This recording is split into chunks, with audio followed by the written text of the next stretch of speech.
이제는 좀 오래된 건물인데 CCTV 건물이라고 있어요. CCTV 헤드쿼터가 중국에 있거든요. 어떻게 생겼냐면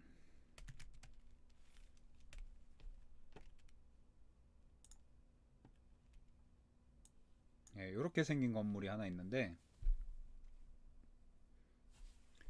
많이 보셨는지 모르겠어요. 꽤 이제 오래된 건물이라 어, 접하지 못했을 수도 있는데 모델링 자체는 굉장히 간단한데 하는 방법이랑 어떤 방식으로 가야 되는지 해보지 않으면은 어려울 수도 있거든요. 그래서 요거부터 한번 해볼게요. 어떻게 할 수 있는지. 수치 같은 건 제가 정확하게 모르기 때문에 계략적으로 비슷하게 표현하는 것만 한번 해볼게요. 저렇게 정확한 수치로 모델링을 한다기보다는 저런 느낌을 가지게 저런 방식의 모델링을 어떤 식으로 할 수 있는지 그런 것들을 위주로 한번 해볼게요. 수치는 사실 여러분들이 원하시는 대로 마음대로 해도 되는데 저도 지금 모델링 하면서 마음대로 수치를 지정해서 할 거거든요. 그렇게 한번 해봅시다. 어, 저 모델링을 만드는 데 있어서 어떤 방식으로 얘를 만들어야 될지 이 다이어그램을 한번 살펴보면 기본적으로 아래쪽에 튀어나온 저 뒤쪽 모서리랑 여기죠, 여기, 그리고 위쪽에 튀어나온 앞쪽 모서리가 반대쪽에 위치해 있죠. 그러니까 실제로 이 건물을 어, 마이너스 된 부분 이렇게 파져 있다고 가정을 하면 이거는 여기 아래쪽이 이만큼 파져 있고 뒤에서 바라보면은 여기 중간부터 해서 위쪽이 이렇게 파먹은 것처럼 모델링이 되어 있는 거잖아요. 그래서 파먹은 것처럼 모델링이 되어 있으니까 그렇게 되어 있기 전 상황, 파먹지 않았을 때 어떻게 생겼을까를 가정을 해보면 지그라트 모양으로 생겼겠죠. 지그라트. 그쵸? 그러니까 피라미드인데 피라미드의 위에 뾰족한 부분이 날아간 지구라트 형태의 건물로 생긴 건물인데 그것을 아래쪽에서 하나 위쪽에서 하나 이렇게 파먹은 것처럼 모델링이 되어 있다. 디자인이 되어 있다. 그런 방식으로 똑같이 모델링을 한번 진행을 해볼 거예요. 자, 그러면 기본적으로 지구라트 모양이다 라고 했으니까 그 지구라트 모양을 만드는 방법이 여러 가지가 있을 텐데 이거는 따라 하셔도 되고 그냥 한번 보셔도 되는데, 예를 들면 여러분들이 이제 지구라트 모양을 상상을 해보면 아래쪽에 사각형이 있고 위쪽에 사각형이 있는데 아래쪽에 사각형이 크고 위쪽에 사각형이 작고 그 다음에 그 아래쪽과 위쪽을 감싸고 있는 옆면에 4개의 사다리꼴이 붙어 있는 게 지구라트 형태잖아요. 그럼 지구라트 형태를 어떻게 만들 수 있을까? 그런 것들을 생각해 봤을 때 여러분들이 지금 이제 중간고사를 친 이후의 입장에서 스스로 하실 줄 알아야 돼요. 이제는 말씀을 안 드려도 그냥 한번 제가 제일 쉬운 방법, 상상하기 쉬운 방법을 생각을 해보면 아래쪽이 이제 사각형이라 그랬으니까 플레인 명령으로 한 만에 만 정도로 해볼까요? 하나를 찍고 요 정도 크기.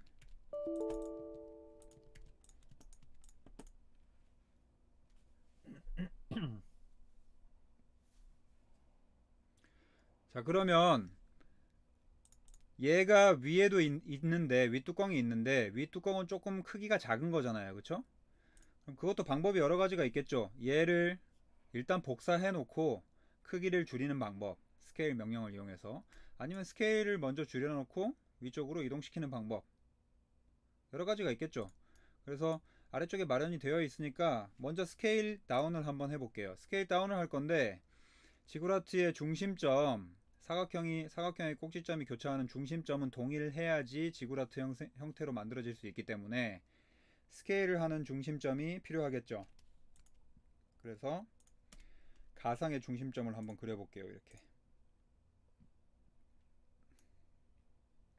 됐죠. 그러면 스케일 명령으로 얘를 줄일 건데 어디가 중심이 돼야 되죠?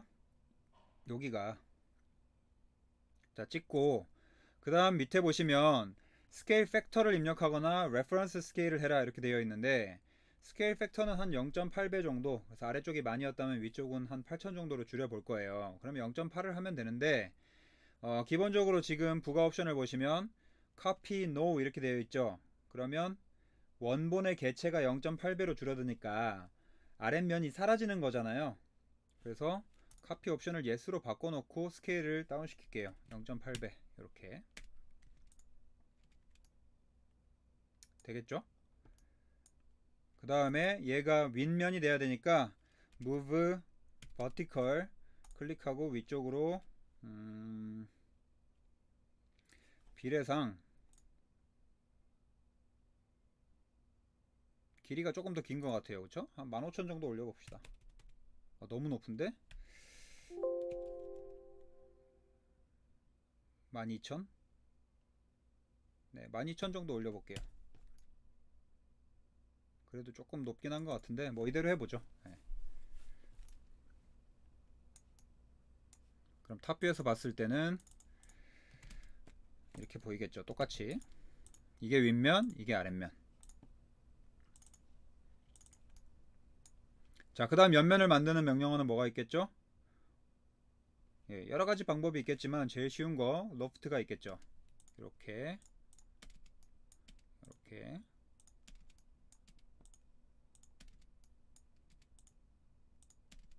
이렇게 되겠죠. 그쵸?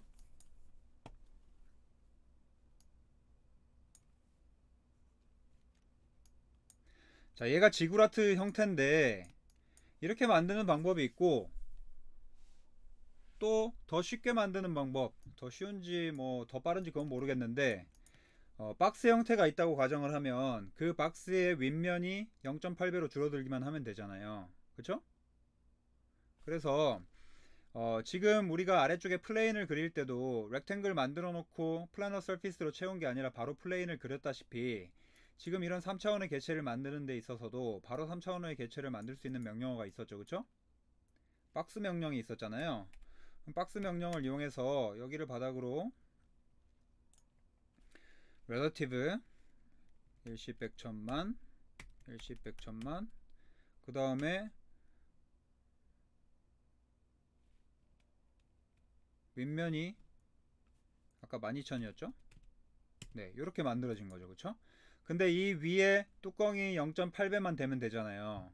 그러면 얘도 일단 중심은 있어야 되니까 선을 예를 들어 하나 그려놓고 얘만, 이 윗면만 선택할 수 있는 게 뭐가 있었죠? 네, 컨트롤 시프트 클릭하면 된다 그랬죠. 이렇게. 그 다음에 얘를 스케일 할 거예요. 어디를 중심으로? 이 중심을 중심으로. 근데 얘는 카피를 할 필요 없죠. 그쵸? 그 다음에 0.8배. 이렇게 해도 결과는 똑같을 거다. 똑같은데 다른 점이 딱 하나 있죠. 다른 점 하나. 뭐죠? 얘는 처음부터 박스로 만들었기 때문에 프로퍼티를 살펴보면 closed solid polysurface 이렇게 돼 있죠. 그래서 닫혀진 솔리드의 형상이 바로 만들어지는데 얘는 우리가 각각의 면을 만들었기 때문에 이 각각의 면이 다 독자적으로 존재하고 있단 말이에요. 그래서 surface라고 되어 있고 이 surface들이 전부 아직 조인이 되지 않은 상태인 거죠. 그쵸? 이해되시죠?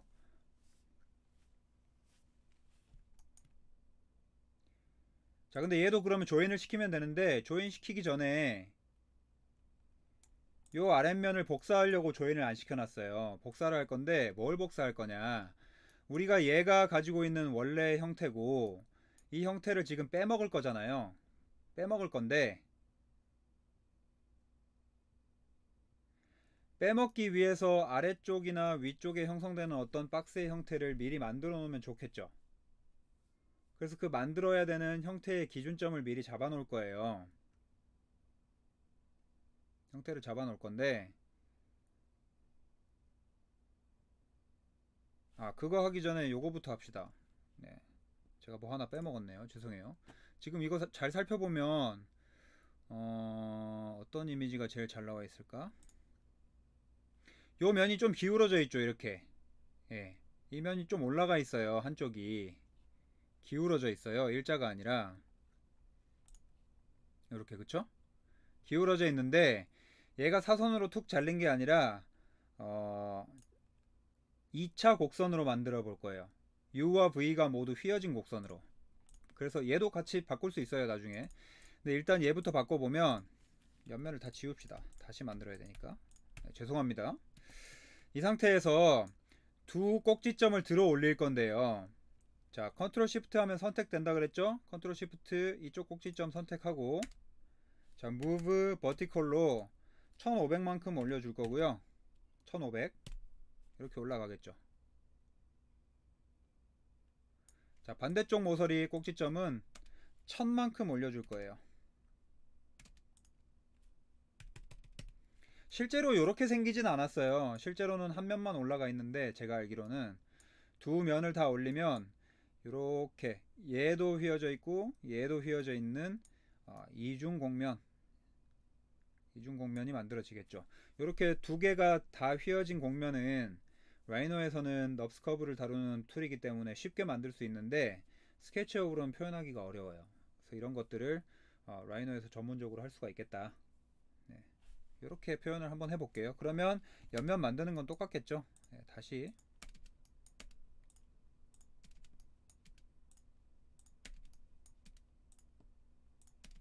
네, 그러면 얘도 마찬가지로 지우지 말고 이거 밑으로 내릴게요. 이렇게 같은 상황으로 만들어 놓으려고. 자, 얘도 꼭지점 선택이 안 되네. 꼭지점 선택이 왜 안 되지? 되네요. 네. 이렇게 좀 줌인 해야지 선택이 되나봐요. 네. 네, 결국 네, 모양은 똑같다.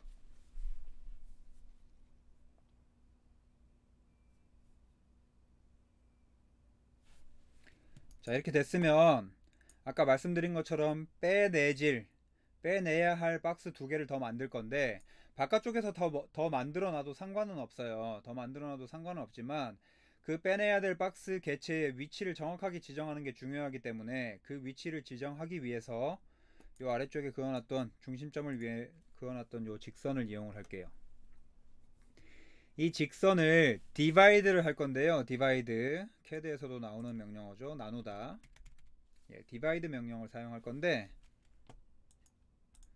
자, 디바이드 입력을 하시면 디바이드 할 커브를 선택해라 이렇게 나와 있죠. 얘를 디바이드 할 거예요. 엔터 치고 세그먼트가 3으로 되어 있는데 이대로 유지를 할게요. 3개로 쪼갤 거거든요.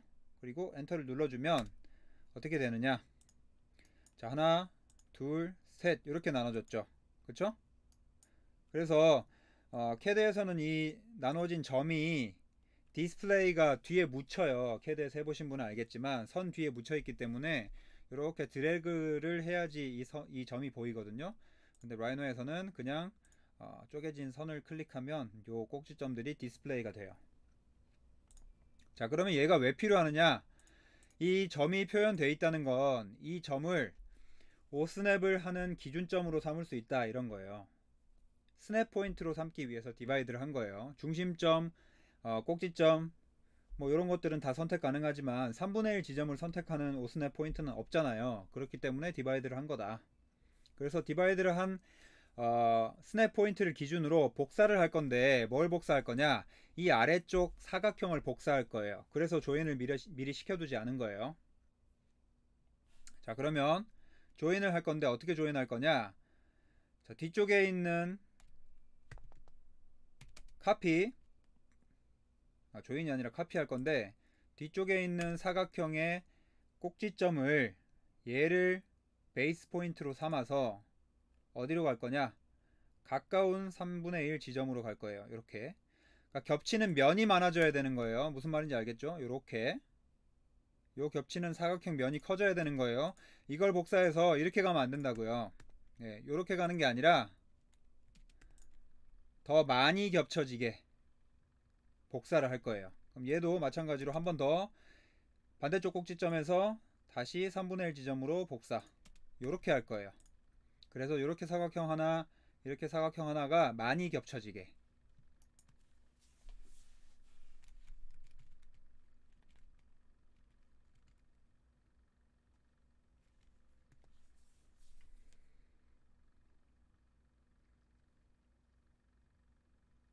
마찬가지로 뭐 제가 계속 두 개로 모델링을 하진 않을 거지만 얘도 아랫면을 선택할 수는 있겠죠. 왜냐하면 이 개체가 점, 선, 면을 다 가지고 있기 때문에 다 포함하고 있다 그랬잖아요. 그래서 컨트롤 시프트 클릭하면 얘가 선택이 되잖아요. 선택된 상태에서 아래쪽 선이 디바이드 돼 있다고 가정하면 그대로 복사하시면 되니까. 그쵸? 그래서 어떤 방식으로든 가능하다. 이건 삭제를 할게요. 똑같은 방법이니까. 됐죠? 자, 그러면 빼내질 박스의 아랫면을 기준을 잡아놨으니까 얘네들을 박스로 만들기만 하면 되겠죠. 그쵸? 박스로 만들기만 하면 돼요. 그래서 박스로 만들 건데 어떻게 생겼나 살펴보면 이렇게 올라간 부분에 실제로 제일 올라간 부분에 옆면이 빠졌는데 네, 정확히 필요는 없으니까 어쨌든 올라간 부분이 아래쪽이 빠졌다. 네, 내려가 있는 부분이 위쪽이 빠졌다. 이렇게 되네요. 자, 그러면 올라간 부분이 아래쪽이 빠졌으니까 얘가 아래쪽 사각형이 되면 되겠죠. 자, 얘를 익스트루드 서피스 8000 정도,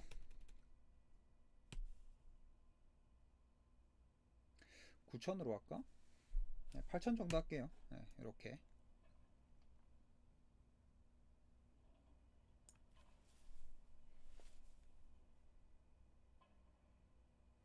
자, 그 다음에 반대쪽은 어차피 위를 빼낼 거잖아요. 그래서 위를 빼낼 거기 때문에 얘를 나중에 바닥으로 올릴 거예요. 기준을 위쪽으로. 잘 이해가 안 가면, 자, 얘는 이대로 빠지면 되겠죠. 이쪽은 아래가 아니라 이 위가 빠져야 되잖아요. 요 위, 여기가. 그래서 중앙에서부터, 그러니까 뭐 3분의 1 지점에서부터 위가 다 날아가야 돼요. 그러면 일단 기준점 자체를 그럼 바꿔봅시다. 얘를 move vertical해서 어,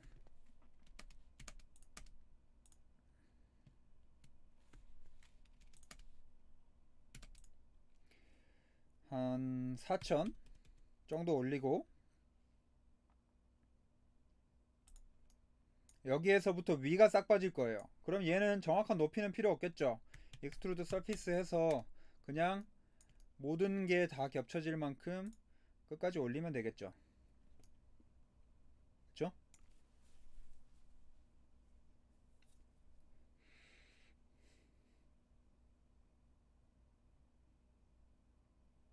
자, 그 다음에 빼내야 되는데 빼내야 되기 전에 안 빠지겠죠. 왜냐하면 얘는 closed solid polysurface고 얘도 closed solid polysurface인데 얘는 surface들이 6개가 각각 존재하고 있다 그랬죠. 그래서 얘도 마찬가지로 closed solid polysurface로 바꿔주셔야 돼요. 어떻게 하면 되죠? 전체 선택해서 물론 이 선도 선택이 됐을 텐데 어차피 얘는 조인이 안 되니까 위상이 달라서 조인 눌러주시면 surface끼리 조인이 되겠죠. 그러면 closed solid polysurface 되어 있겠죠. 그쵸? 그 다음 해야 되는 게 뭐죠? 솔리드끼리의 합집합, 차집합, 교집합 이런 것들은 불연산 명령을 쓴다고 말씀드렸어요. boolean. 그러면 boolean difference 해서 얘에서 뭐를 얘와 얘를 뺄 거다. 자, 근데 저는 아마도 delete input이 no로 되어 있었나 봐요. 그쵸? delete input이 no로 되어 있죠. yes로 해도 돼요. 왜냐하면 얘네들을 안 쓸 거니까 yes로 해도 상관없겠죠. 근데 no로 되어 있으면 남아 있을 텐데 그냥 삭제해 버리시면 되겠죠. 그러면 필요 없으니까 이렇게 되겠죠.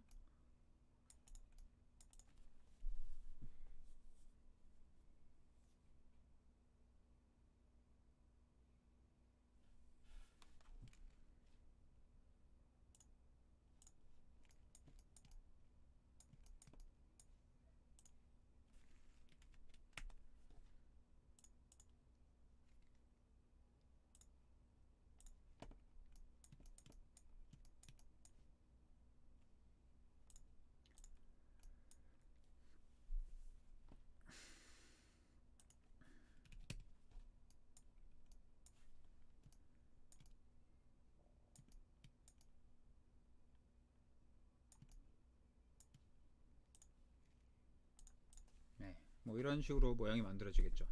자, 그러면 겉에서 보이는 모양 자체는 이렇게 끝난 거예요. 근데 이 모양을 여러분들이 이제 필요한 대로 좀 내부를 만들어 가면 되겠죠. 그래서 그 방법을 이제는 정확한 그 건물이랑 다른데 개념을 설명해 드리기 위해서 여러 가지를 좀 해볼 거예요. 슬라브를 만들고 코어를 만들고 내부적으로 좀 변경을 해볼게요.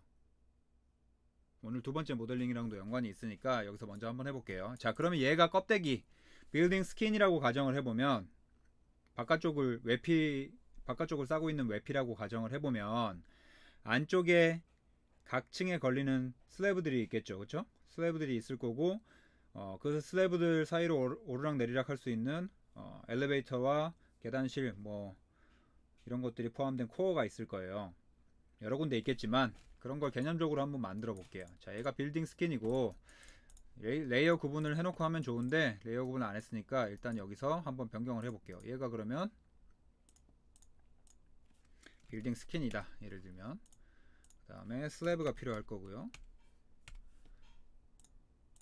코어도 만들 거예요, 우리가.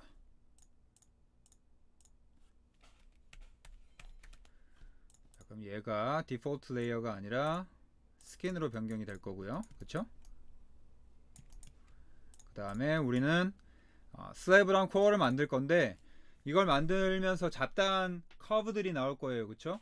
커브를 활용해 가지고 우리가 면이랑 볼륨을 만들어야 되니까 커브들이 나올 거라서 그 커브들을 지칭하는 어떤 레이어를 그냥 저는 하나 따로 만들어 놓을게요. 그래서 필요 없으면 나중에 삭제해 버리면 되니까 이 커브 레이어에다가 작업을 하고 필요 없으면 꺼버릴게요. 자, 슬랩을 만들 건데 슬랩을 만들기 위해서 각 층의 기준이 되는 어떤 선들을 추출할 거예요. 그 선들을 추출하는 명령어가 제일 쉽게 할 수 있는 게 컨투어라는 명령어인데요. 네, 컨투어. 여러분들이 이제 콘타 만든다고 할 때 지형을 가지는 어떤 모형 만들 때 콘타 만든다, 콘타 뜬다 이렇게 표현하잖아요. 그거에 이제 영어 단어라고 생각하시면 돼요. 컨투어. 컨투어라는 명령인데 그래서 예상컨대 어떤 개체, 지금은 건물이지만 뭐 지형이라고 치면 그 지형에 이렇게 되어 있는 지형에 여러분들이 실제로 눈에 보이는 도면상에 눈에 보이는 컨트롤 라인을 그리면서 넘어가는 어떤 명령어라고 생각하시면 될 것 같아요. 그래서 한번 해볼게요. 우리가 지금 총 12,000이었으니까 여기까지가 4,000이었죠.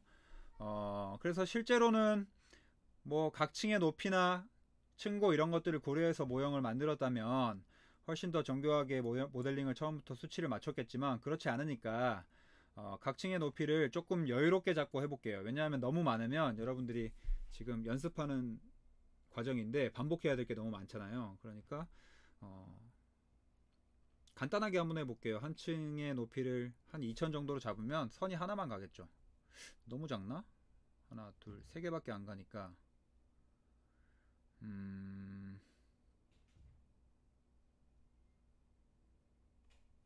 이 라인이랑 딱 안 맞아도 되니까 한 1500 정도로 해볼까요? 그러면 1500 정도로 한번 해볼게요. 컨트롤 라인을. 자, 그럼 명령어를 컨트롤하고 입력을 하시고 뭐라고 뜨는지 한번 볼게요. 지금 커브 레이어에 작업을 할 겁니다. Select object for controls 이렇게 돼 있죠. 컨트롤을 만들 오브젝트나 오브젝트들을 선택을 해라 이렇게 되어 있고 그 다음에 assign layered by current layer 이렇게 돼 있죠. current layer에 컨트롤 라인을 그리고 넘어갈 거다. 우리가 커브 레이어를 따로 만들었기 때문에 current layer에다 하면 되겠죠. 그 다음에 join curves 이렇게 돼 있는데 컨트롤 라인이 이렇게 뭔가 따질 거 아니에요. 그 따진 커브들을 조인 할 거냐. 그래서 컨트롤 플레인에 따라서 조인 하겠다. 네, 조인 하는 게 더 좋은 것 같아요. 그 다음에 그룹 할 거냐, 그룹핑 할 거냐를 물어보는 건데 레이어를 뭐 특별히 어사인 할 거 아니면 그룹핑을 하면은 통째로 선택이 되니까 도움이 되겠지만 결국은 그 그룹핑한 커브 라인은 우리가 모델링에 활용을 해야 되기 때문에 레이어를 배정을 하시고 컨트롤 라인 작성하는 게 더 맞는 방향일 것 같아요. 그래서 우리는 레이어에 넣을 거니까 그룹핑은 굳이 안 해도 되겠죠. 그래서 이 상태 그대로 가면 될 것 같고요. 셀렉트 오브젝트는 얘니까 오브젝트 선택을 하시고 그 다음에 컨트롤 플레인 베이스 포인트 이렇게 돼 있죠. 그래서 컨트롤 플레인을 만들 건데 쭉 우리가 잘라나갈 건데 그 잘라나갈 컨트롤의 시작점 베이스 포인트를 찍어라 이런 거예요. 그래서 바닥에서부터 기준을 얼마씩 나가는 게 조금 더 합리적이겠죠. 그쵸? 그래서 어디가 됐든지 어디가 됐든지 그냥 바닥을 찍으시면 돼요. 그냥 요 모서리점 하나 찍을게요.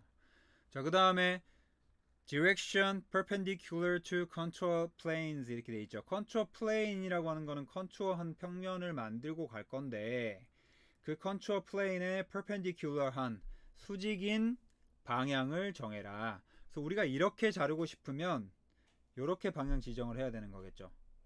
컨투어 라인이 나아갈 방향을 지정하는 거예요. 그래서 수직 위쪽으로 잡으시면 되는데, 요 방향으로 잡아야 된다는 거예요. 요 방향으로. 그래야지 컨투어 라인이 저기에 퍼펜디큘러하게 이렇게 나아갈 거니까. 자, 그래서 방향 지정을 하고요. 그 다음에 distance between contours 이렇게 돼 있죠. 컨투어 간의 간격을 얼마로 할 거냐. 아까 우리 이거 1500으로 하기로 했죠. 그리고 엔터 눌러 볼게요. 그랬더니 어떻게 됐죠? 이렇게 컨트롤 라인이 만들어졌죠. 그래서 실제로 아까 제가 말씀드린 건, 이게 한 층의 층고가 되니까 이 층고가 여러분이 모델링 하신 어떤 전체적인 스케일과 높이에 맞게끔 설계가 되어 있다면 이런 것들을 딱딱 맞출 수 있겠죠. 그쵸? 근데 지금은 하는 방법을 알려드리기 위한 거니까 그런 거는 안 맞추고 넘어갈게요. 이런 게 안 맞을 수 있다는 거예요, 현재 상황에서. 자, 그러면 일단 스킨은 잠깐 꺼볼게요. 어떻게 보이나. 이렇게 보이겠죠. 그쵸? 얘가 슬래브 라인의 어떤 기준이 되는 커브가 될 건데요. 기준이 되는 커브가 될 건데, 문제는 뭐냐면 여러분들이 빌딩 스킨을 먼저 만들고 그 안쪽에 슬래브 라인을 만들었기 때문에 여기에 맞춰서 슬래브 라인을 형성하면 빌딩 스킨이랑 슬래브의 옆면이 딱 붙어 있겠죠. 그쵸? 그렇기 때문에 이렇게 딱 붙어 있으면 나중에 렌더링을 하거나 렌더링 뷰로 봤을 때 재료와 재료가 정확하게 한 면에서 만나서 그 약간 지직거리는 느낌 있죠. 그 같은 면이 만나서 이렇게 보여지는, 스케치업에도 그런 게 디스플레이 되는 걸로 알고 있는데, 같은 면과 면이 딱 붙어 있으면 면이 이렇게 찌직찌직 되는 듯한 그런 느낌이 표현되거든요, 렌더링 돌릴 때도. 그래서 실제로 이런 커튼월 건물을 설계를 하실 때도 마찬가지겠지만 슬래브 라인이 커튼월보다 조금 안쪽에 있어요. 다시 거꾸로 이야기하면 슬래브 라인이 만들어져 있고 그 슬래브 라인과 그 아래쪽에 있는 볼을 이용해서 그 바깥쪽에 있는 빌딩 스킨을, 커튼 월을 지지하는 거거든요. 이렇게. 그래서 바깥쪽에서 조금 떨어져서 유리면이 생성이 돼요. 프레임도 마찬가지고. 근데 지금은 우리가 프레임을 먼저 만들었으니까 그 프레임보다 안쪽에 컨투어 라인이 만들어지게 변경을 해야겠다. 그래서 변경하는 게 뭐냐, 이거는 좀 시간을 써야겠죠. 옵셋을 할 건데요, 옵셋을 안쪽으로 줄 거예요. 그러면 지금 이게 우리가 기준이 되는 커브였고, 안쪽으로 옵셋 시킬 커브는 좀 다른 색깔로 표현하는 게 제가 여러분들한테 보여드리기 편하니까 여러분들은 안 해도 되지만 저는 이렇게 표현을 할게요. 자, 한번 해보면 안쪽으로 넘어갈 거예요. 근데 이것도 정확하게 스케일이 맞게 여러분들이 모델링을 했다 그러면 뭐 100이라든지 150, 그러니까 10에서 15cm의 간격을 두고 안쪽으로 넣으면 되겠지만, 저는 좀 드라마틱하게 여러분들한테 잘 보여드리기 위해서, 잘 보여지는 게 좋으니까 좀 많이 집어넣어 볼게요.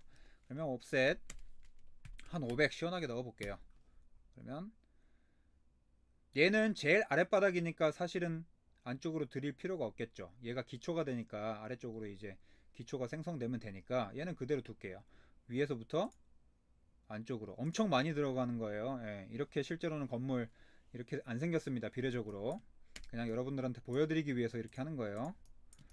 자, 그 다음에 다 안쪽으로. 자, 여기도 레이어 구분을 하는 이유 아시겠죠? 100에서 150 정도 두께를 하면 어떤 게 안쪽 라인이고 어떤 게 지워야 될 라인이고 어떤 게 바깥쪽으로 가고 실수했는지 이런 것들이 눈에 잘 안 보여요. 레이어 구분을 하면 얘는 꺼버리면 되니까 눈에 잘 보이기도 하고. 되겠죠?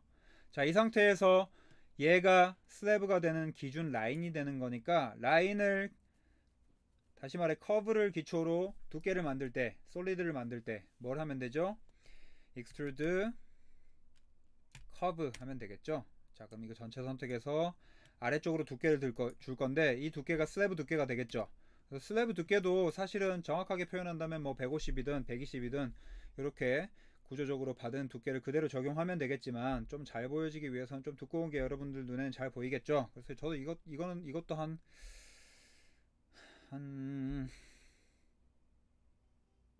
300? 네, 이 정도 하고 넘어갈게요. 네, 근데 지금 보시면 제가 실수로 옵셋된 커브랑 같은 레이어에 지금 볼륨을 만들어 버렸죠. 그렇죠? 그럼 또 귀찮게 여러분들이 이제 여기서 선을 선택하고 선을 배제하고 뭐 어떤 거를 레이어를 변경하고 이런 걸 해줘야 되잖아요. 그래서 이런 일들이 많이 발생할 수 있기 때문에 어, 선택하는 건 전부 SEL로 시작됩니다. 제가 말씀드린 것 같은데 잘 기억이 안 나요. select라고 하는 거에 앞글자를 따서 SEL로 선택이 되고요. 우리가 선택해야 되는 게 지금 보시면 select surface가 아마 제 기억에 있을 거예요. 그쵸? 여기 select surface, 우리가 surface는 SRF고 curve는 CRV니까 그것도 다 약자잖아요. 그쵸? select surface 해서 SEL SRF 이렇게 치면은 select surface만 되겠죠. 그쵸? 아 근데 지금 surface가 아니라 얘가 볼륨이네요. 그러면 얘가 선택이 안 되죠. 그럼 select 중에 볼륨을 선택하는 게 있는지,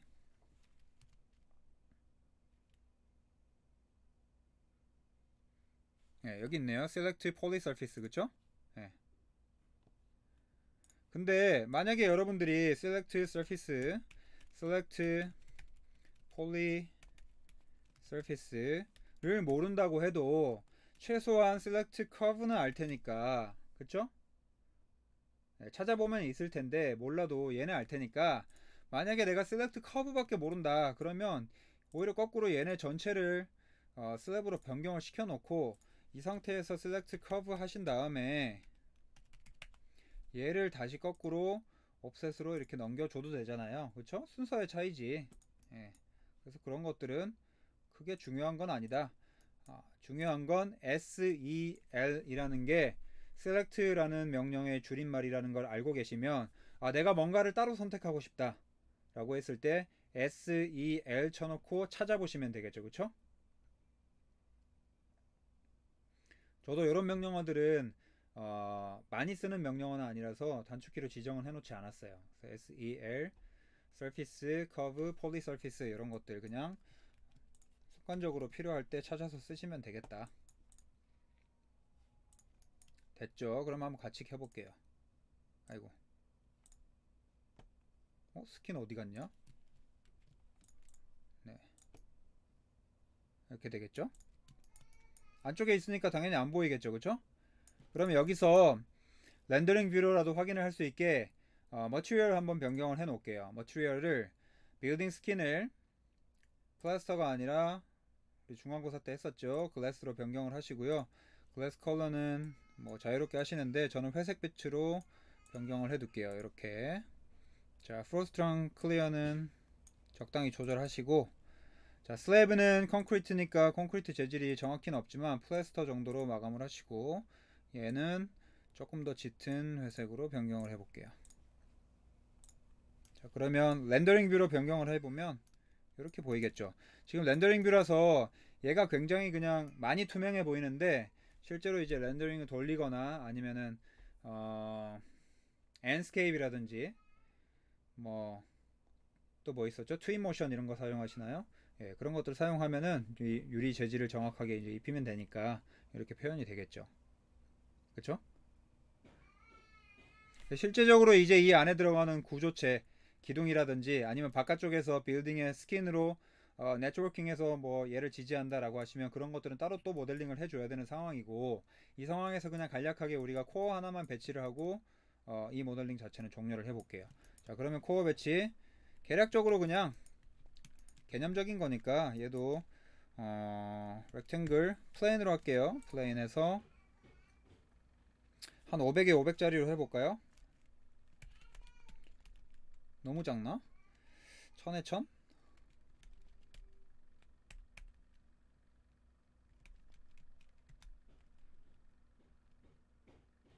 이것도 너무 작은데? 2000에 2000. 실제로는 코어는 훨씬 크겠죠. 이거 모형 모델링 자체가 그렇게 큰 게 아니니까. 네, 그 다음에 얘를 적합한 위치에 여러분들이 이제 배치를 시키는 건데, 이 위치 자체도 실제로는 이제 설계에 따라서 정확하게 배치를 시키는 게 좋겠죠. 근데 한 요 정도 해볼까요? 모든 슬래브를 관통하면서 올라가야지 이 코어가 코어로서의 역할을 할 수 있는 거잖아요.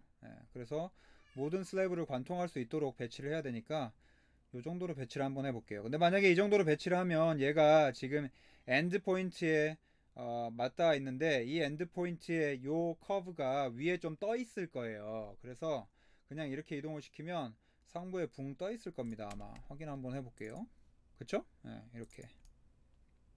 이렇게 떠 있을 거예요.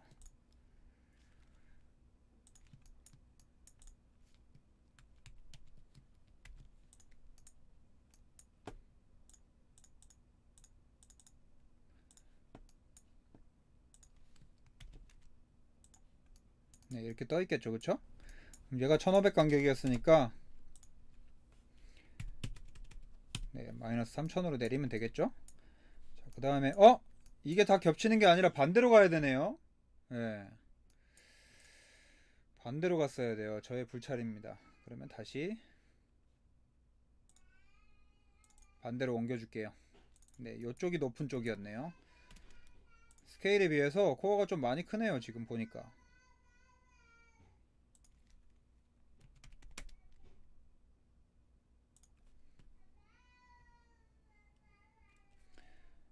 저는 3분의 1로 좀 줄일게요.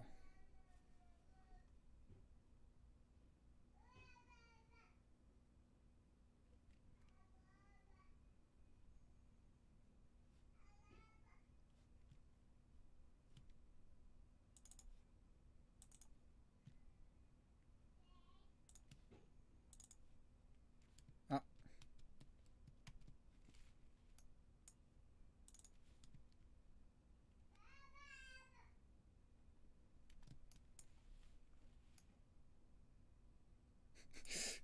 여기도 아닌데? 코어는 여기와 여기 있어야 되는데요? 그쵸? 네. 아, 참. 여기와 여기 있어야 되나봐요. 실제로도 거기 있겠는데? 예, 그러네요. 그쵸? 실제로도 여기 하나 있고, 여기 하나 있어서, 올라가서 여기로 가고, 올라가서 여기로 가고, 이렇게 코어가 형성이 돼 있네요. 처음부터 보고할 걸.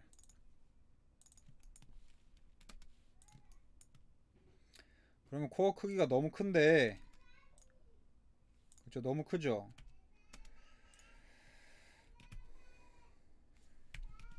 0.5로 그냥 좀 줄일게요.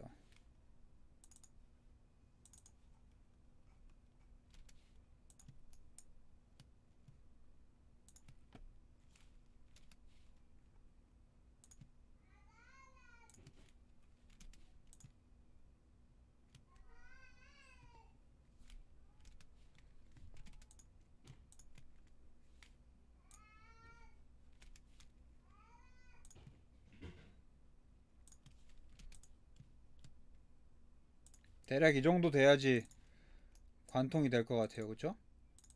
예.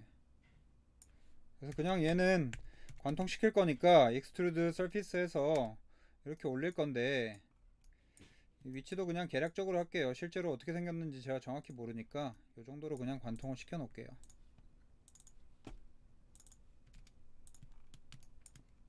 얘도 정확한 위치를 뭐 파악하려면 도면을 보고 해야 되는데 도면이 없으니까 이렇게 돌출돼 있지도 않을 것 같아요. 제 생각에 그럴 것 같은데 일단 이대로 둘게요. 그 다음에 얘가 코어니까 얘 슬래브들을 쭉쭉쭉쭉 관통하고 가야겠죠. 그래서 이것도 마찬가지로 여러분들이 모델링 하실 때 불리언 디퍼런스를 써서 코어가 관통이 된다. 그러니까 전체적으로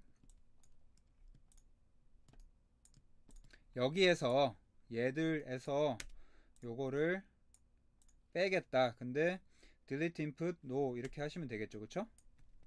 그러면 솔리드 뷰를 봤을 때 얘네가 이렇게 쭉쭉쭉 관통된 것처럼 보이잖아요.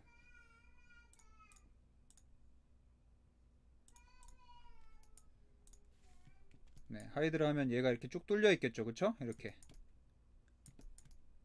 네.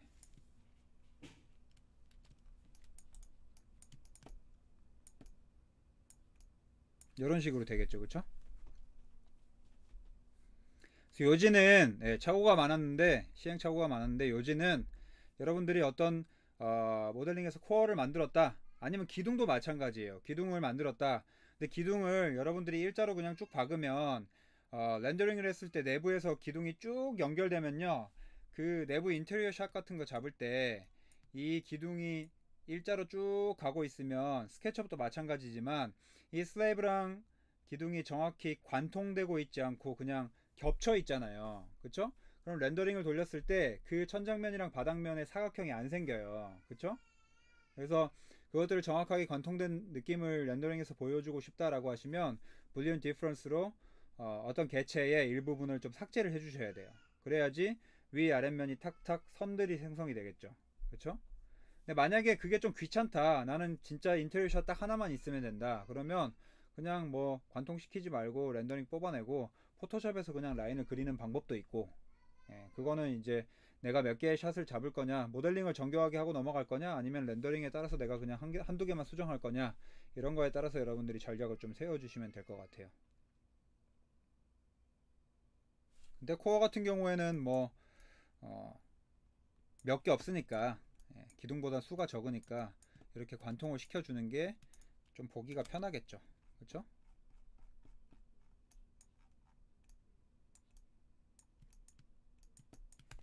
네, 제가 말씀드리는 게 이제 요런 선이 렌더링을 했을 때 요 선이 명쾌하게 딱 안 보여요, 관통을 하고 있으면. 그리고 어떤 투명한 재질을 나중에 표현을 할 일이 있을 텐데, 뭐 컨셉상 바닥이나 벽이나 그런 투명한 재질을 표현했을 때 그것들이 이제 겹쳐지게 되면은 모양이 좀 이상하게 만들어질 수도 있거든요, 렌더링 재료상. 그래서 정확하게 이렇게 뚫어져 가지고 표현이 되는 게 정교한 모델링이겠다.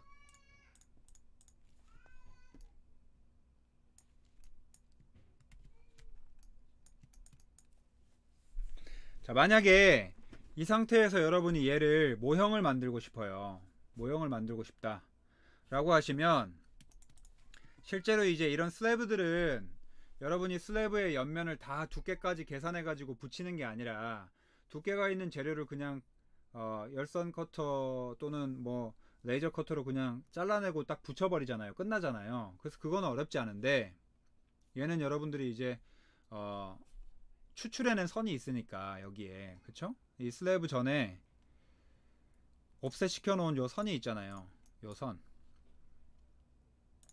그러면 이 선을 그대로 DWG로 다 옮겨가지고 이 선대로 여러분들이 따라서 쭉 잘라내시거나, 아니면 레이저 커트로 자르면 바로 그냥 제가 재료의 두께가 되고 하나의 슬래브가 되는 건데, 그쵸? 네. 하나의 슬래브가 되는 건데, 제일 문제는 여러분들이 모형 만들 때 힘든 문제는 요 바깥쪽 빌딩 스킨이겠죠, 그쵸? 이 빌딩 스킨을 만들어야 되는데, 이 빌딩 스킨을 만들 때 나머지 부분들은 다 가지고 있는 선들로 여러분들이 표현하시면 되는데, 이 빌딩 스킨은 가지고 있는 지금 아웃라인이 없죠, 그쵸? 가지고 있는 아웃라인이 없기 때문에 여러분들이 이 아웃라인 따라서 레이저 커터를 활용을 하시려 그러면 이 아웃라인을 따라서 그리든지 해야 된단 말이에요. 근데 문제는 뭐냐면, 얘를 아웃라인 따라서 그렸을 때 지금 이렇게 사선으로 되어 있기 때문에 이런 것들을 정확하게 90도로 눕혀 가지고 표현하기도 귀찮고, 그쵸? 그 다음 제일 큰 문제는 사선이 아닌 약간 휘어진 이 윗면, 이 윗면을 도대체 어떻게 정확하게 잘라가지고 레이저 커터로 표현을 할 것인가, 이런 거에 대해서 어려움이 있는 거잖아요, 그쵸? 그래서 그런 것들을 쉽게 할 수 있는 명령어가 정궤도를 뽑아내는 명령어가 있는데요, 그 명령어가 unroll surface라고 해서, unroll surface, 그러니까 roll 하면은 이렇게 굴리다 라는 뜻이잖아요. 우리가 롤빵 같은 거 이야기할 때 이렇게 돌돌돌돌 말려져 있는 빵을 롤빵이라고 하잖아요. 그게 이제 roll이고, unroll이라고 하면은 안 굴리다가 아니라, 영어에서 이제 on이 들어간 거는 거꾸로 반대의 단어를 말을 하는 거예요. 그래서 말다가 아니라 풀다가 돼요. 그래서 veil 하면은 감추다고, unveil 하면은 드러내다, 뭐 이런 것처럼 unroll 하면은 풀다.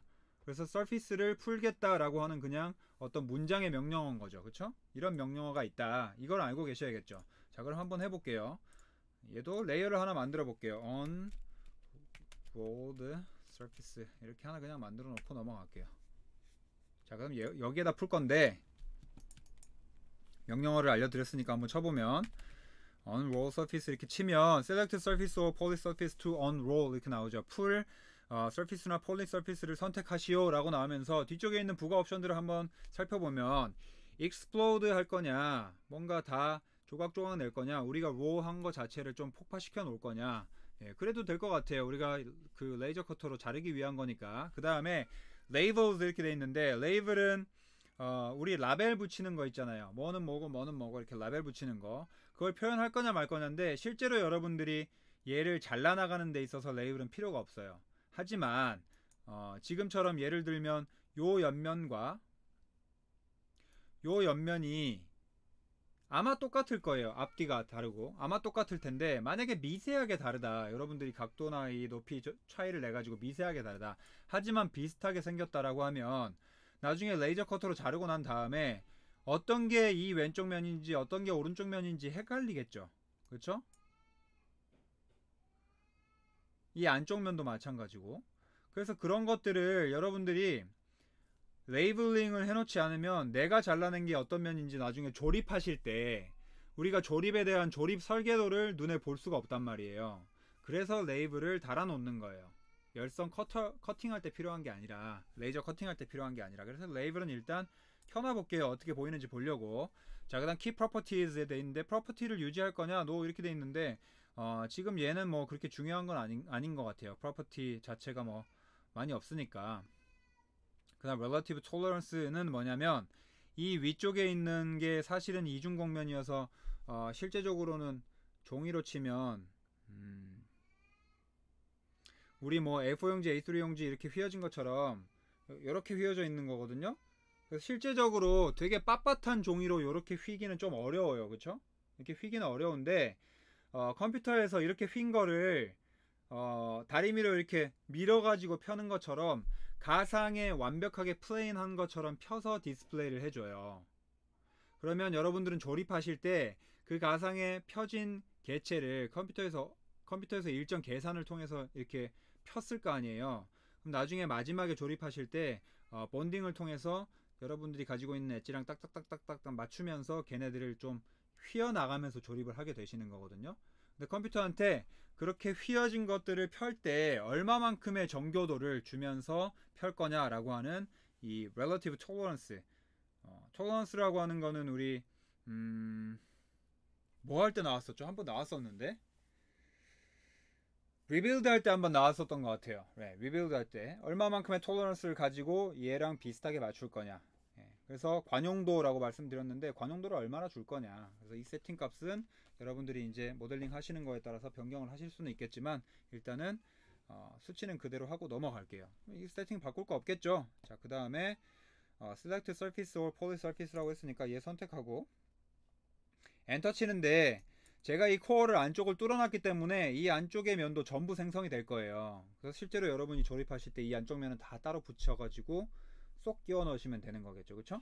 그래서 안쪽 면이 만약에 안 뚫려 있다라고 하시면 이 안쪽에 하나, 둘, 셋, 넷, 다섯, 여섯, 일곱, 여덟 개의 면은 생성이 안 될 텐데 지금 다 만들어져 있으니까 아마 다 펴질 겁니다. 그리고 엔터를 쳐볼게요.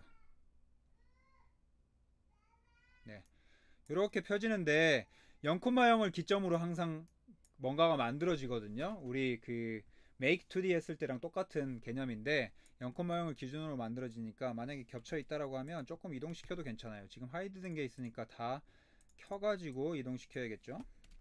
안 겹쳐지게 이렇게. 자, 그러면 좀 거꾸로 돼 있는데 이렇게 살펴보면 왜 레이블이 필요한지 이해되시죠? 매칭을 시켜주는 거예요. 1번을 한번 찾아볼까요? 1번, 0번. 0번, 1번이죠. 0번이 왼쪽, 1번이 오른쪽. 자, 그러면 요게 1번이네요. 그쵸? 1번이 들어가 있잖아요. 그쵸? 근데 그 중에서도 구멍이 두 개 뚫려 있는 1번, 0번이 포함되어 있는 거예요. 그러면 얘는 바닥면인 거예요. 바닥면. 이해되시죠? 그 다음에 1번만 포함되어 있는 면을 찾아볼까요? 0번, 1번 여기 있네요. 그쵸? 그럼 0번이 아까 왼쪽 면 이렇게, 1번이 오른쪽 면 이렇게 되는 거예요.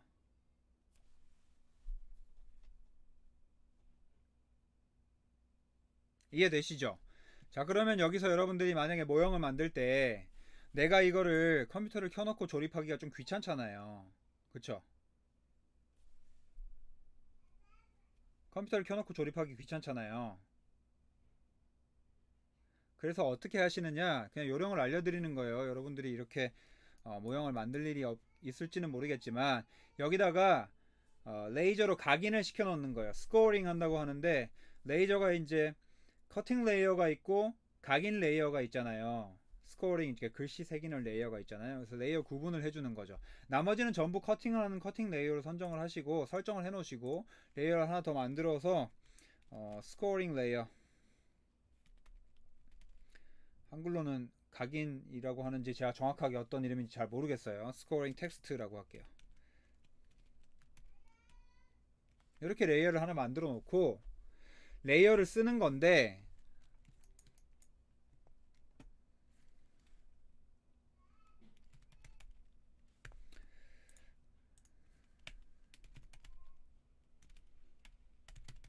텍스트 오브젝트라고 하는 명령어가 있어요. 텍스트 오브젝트.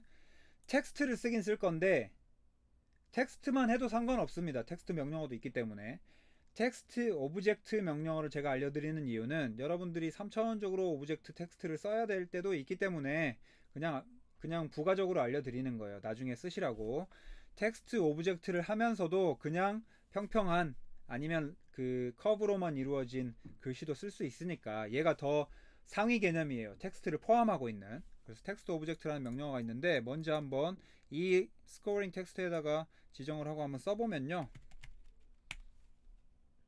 요런 창이 하나 뜨는데요, 하이트가 나오죠. 요 하이트가 뭐냐면 3차원적으로 글씨를 만들었을 때 그 글씨의 높이를 말하는 거예요. 글씨가 이렇게 위로 쭉 올라가는 거예요. 근데 우리는 3차원적으로 글씨를 만들 필요는 없겠죠.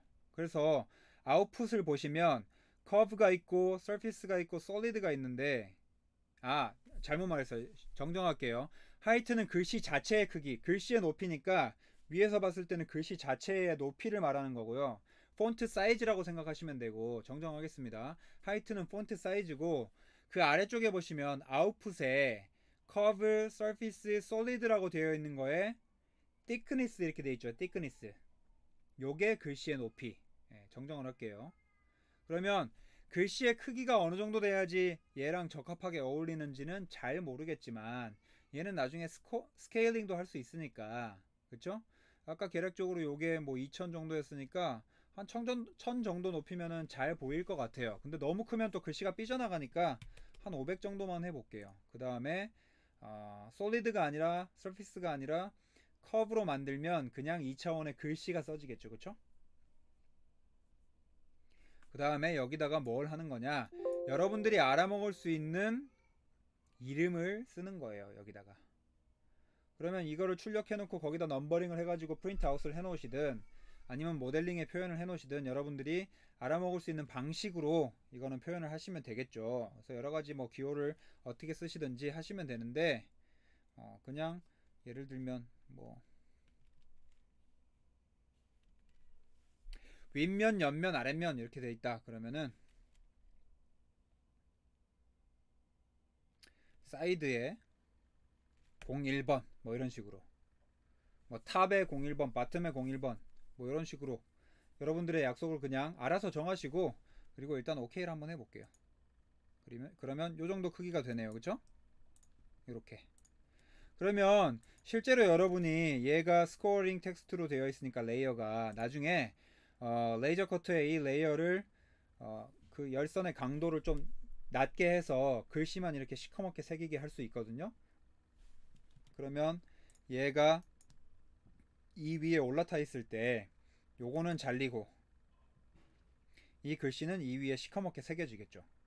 자, 여기서 또 중요한 게 뭐냐면 실제로 여러분들이 만드실 모델은요, 안쪽과 바깥쪽 면이 있죠. 그쵸? 안쪽과 바깥쪽 면이 있잖아요. 안쪽과 바깥쪽 면이. 근데 안쪽과 바깥쪽 면이 동일하면 상관없어요. 얘 같은 경우는 뒤집어 만들어도 똑같은 결과가 나오겠죠. 그쵸? 근데 여러분이 이 뚫려 있는 위치를 조금 다르게 했다. 그러면 안쪽과 바깥쪽의 위치가 명확하게 보이겠죠. 그쵸? 안쪽과 바깥쪽의 위치를 명확하게 살펴보신 다음에 이 스코링이 되는 텍스트를 바깥쪽 면에 위치시키면요, 나중에 여러분이 모형을 전부 다 만들었을 때 여기에 막 글씨가 새겨져 있겠죠. 그쵸? 무슨 프로토타입 모형처럼 낙인이 찍혀 있을 거 아니에요. 그럼 보기 싫잖아요. 그래서 요거에 대해서 조금 더 좀 꼼꼼하다, 난 성격이 좀 꼼꼼하게 더 잘 만들고 싶다라고 하시면 얘를 미러링 시켜가지고,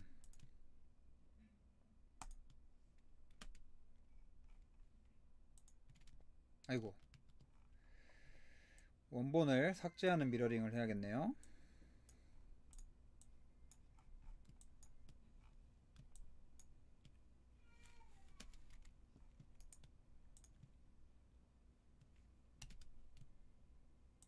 네, 이렇게 미러링을 시켜가지고 안쪽과 바깥쪽을 뒤집어 주는 거예요. 근데 지금 이 바닥면 같은 경우에는 여러분들이 모델링을 하시는 거에 따라서 살펴보셔야 돼요. 어떤 게 안쪽이고 어떤 게 바깥쪽으로 되어 있는지. 얘가 unroll surface 하면서 그냥 위에 보이는 면을 그대로 위에다가 차곡차곡 올릴 수도 있거든요. 그럼 바깥쪽 면이야 뭐 바깥쪽으로 간다고 하지만 이 아래쪽 바닥에 있는 애는 안쪽에 있는 바닥이 그대로 unroll 돼 있을 수도 있어요. 그럼 얘가 안쪽이잖아요. 그쵸? 그래서 그런 것들은 살펴보시고 전체를 미러링 해야 되는지 아니면 각각의 개체를 미러링 해야 되는지는 여러분들이 판단하셔야 돼요. 모델링에 따라서. 왜냐하면 그 기준이 우리 중간고사 칠 때도 실수하신 분이 계시던데 라이노에서 어떤 면을 만들면요, 그 면의 방향성이 만들 때부터 정해져요. 예를 들어 플레인을 하나 만들어 보면 이렇게 플레인을 만들잖아요. 그러면 이 면이 가지고 있는 normal direction, 이 면의 어떤 방향이 태생적으로 정해져요. 그래서 디렉션이라고 하는 dir을 쳐보면 어디로 돼 있죠? 제 쪽으로 오고 있죠. 그쵸? 이 면이 가지고 있는 방향은 이쪽인 거예요. normal direction이라고 하는 방향성 자체가.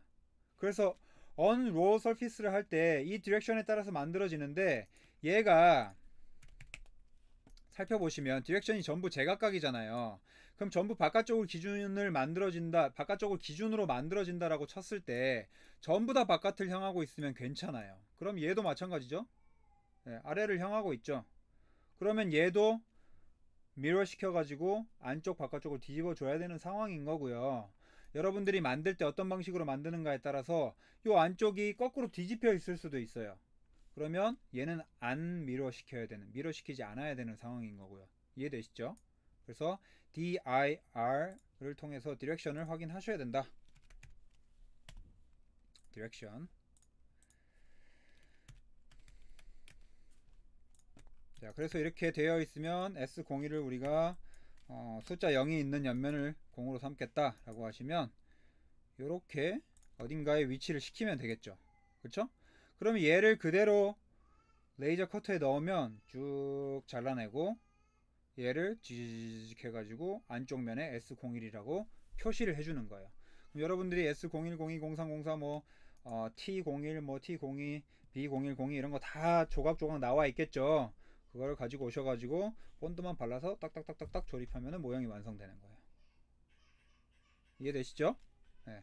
그래서 요렇게 사실 어려운 것 같지만 리지드 모델링 중에서 간단하게 형태를 만들고 불리언 연산으로 형태를 좀 조율한 다음에 슬래브 만들고 코어 만들고 기둥 만들고, 그 다음에 필요한 경우에 여러분들이 이 인면도 더 디자인을 하신다면, 인면 디자인은 뭐 create UV surface나 아니면 여러가지 UV surface까지 필요 없다 하면 이 면 자체에 컨스트럭션 플레인을 위치시킨 다음에 여러 가지를 여러분들이 해보실 수 있겠죠. 뭐 핀을 만든다든지 뭐 루버를 디자인한다든지, 그쵸? 그래서 그런 것들을 통해서 좀 더 복합적인 모형을 만들 수 있겠다. 자, 그럼 여러분들이 이런 거 매칭도 다 됐고 스코어링 하는 거의 위치도 끝났다라고 하면 이 다트가 굉장히 신경 쓰이죠. 이 다트 자체가 레이저 커터로 갈 때 필요는 없으니까, 그러면 역시나 이 다트만 선택을 해서 지우시면 되겠죠. 그쵸? 지우면 되는데 지금 이 다트가 이 개체에 그룹핑이 되어 있어요. 같이 선택이 되잖아요. 그쵸? 네. 따로 선택이 안 된다고 하는 거는 그룹핑이 되어 있는 거예요. 그러면 얘도 마찬가지일 거예요. 아이고. 얘는 얘끼리만 따로 되어 있네요. 그럼 얘는 지우면 되는데 얘는 그룹핑이 되어 있다. 그러면 이거 전체 선택하신 다음에 언그룹 시키고, 그쵸? 그러면 얘네가 따로 선택이 되죠. 그쵸? 다트가. 근데 이 다트만 이렇게 선택해가지고 지우고 싶은데 귀찮잖아요. 얘 같이 막 선택되고. 그래서 아까 뭐가 있다 그랬죠? 셀렉트. 뭘까요? 한번 찾아볼까요? 다트니까 D, O, T. 그럼 셀렉트 다트만 선택되겠죠? 필요 없으면 삭제하시면 되겠죠. 이렇게. 요것만 남아있으면 되니까 우리는. 얘랑 얘만 매치만 되면 되니까. 근데 얘가 S01이라는 건 여러분들이 기억을 해두시거나 아니면 얘를 출력해가지고 뭐 어떤 글씨를 써두시거나 그런 장치는 하셔야겠죠. 아니면 모델링 자체에 여러분들이 이걸 좀 표기를 하고 싶다 그러면 뭐 최소한 요 정도의 장치는 해두셔야겠죠. 그쵸? 얘는 뭐 S02로 되어 있는 걸 여기로 복사를 해두시거나. 네. 그런 것들은 여러분들이 좀 해두셔야 조립하실 때 부담 없이 하실 수 있겠다.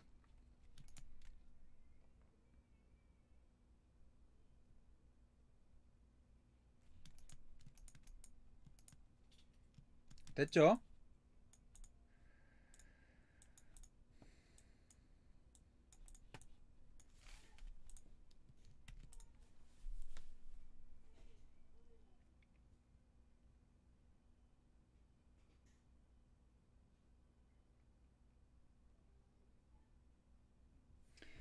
네, 여기까지 하고 쉬는 시간 좀 가졌다가 다시 시작할게요. 이미 지금 자리를 비우신 분들이 많네요. 2시 11분인데 2시 25분까지 쉬는 시간 갔다가 다시 시작하겠습니다.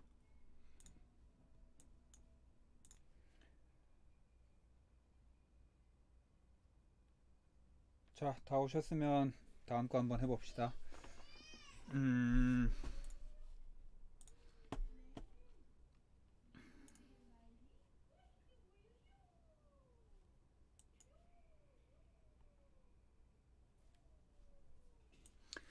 자, 이런 형태를 만들어 볼 건데 얘도 마찬가지로 어떤 치수나 이런 데 구애받지 않고 결국 저기서 성취하고자 하는 내용만 여러분들이 가져가면 되니까 즉흥적으로 좀 비슷하게 한번 만들어 볼게요.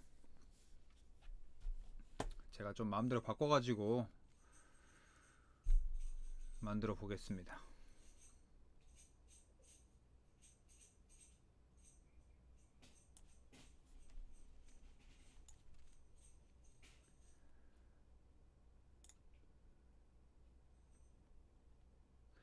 자, 일단은 저런 형태의 건물이 들어갈 전체적인 풋프린트, 어떤 길이, 어떤 크기를 여러분들이 좀 산정을 하시고 거기에 따라서 세부적인 내용을 변경시켜 가면서 모양을 만들어 볼 건데요. 그래서 그 프레임이 되는 전체적인 크기를 계략적으로 한 7500에 16000 이렇게 한번 잡아 볼게요. 무슨 말이냐면 그 건물이 들어갈 어떤 큰 틀의 사각형을 만들어 놓고 그 안에서 변경을 하면서 모양을 만들어 보자는 거예요. 그래서 렉탱글을 만들 건데 저는 0,0에서부터 할게요. 0,0에서부터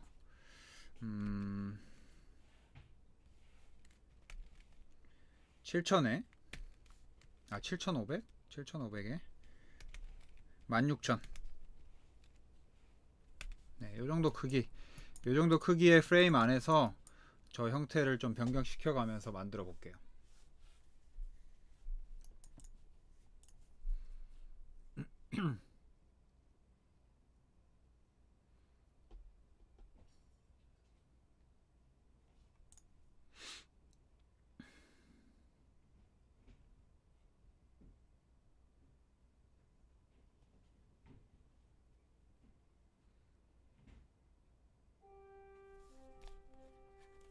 됐나요?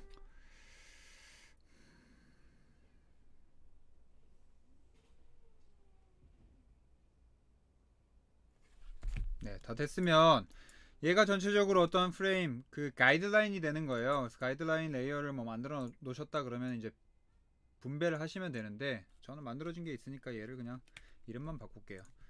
자, 이 상태에서 중심이 되는 선이 그어질 테니까 이렇게 가이드라인 작업을 좀 한번 해보고, 그 다음에 얘도 뭐 필요할지 안 할지는 모르겠어요. 이런 선들이 필요할지 안 할지는 모르겠지만 일단 이렇게 한번 해볼게요.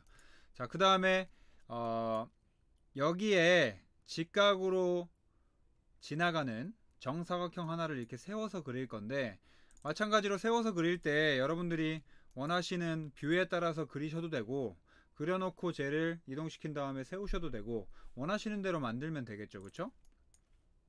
무슨 말이냐면 7500이니까 7500에 7500짜리 정사각형을 요 앞쪽에 위치시킬 건데, 얘를 그냥 플레인, 그러니까 렉탱글 뭐 버티컬로 해가지고 이렇게 7500을 만들어서 이동을 시켜도 되고, 아니면 바닥에 7500에 7500짜리를 만들어 놓고 이동시키면서 세우셔도 되고, 여러분들 편하신 대로 하시라는 거예요. 아시겠죠?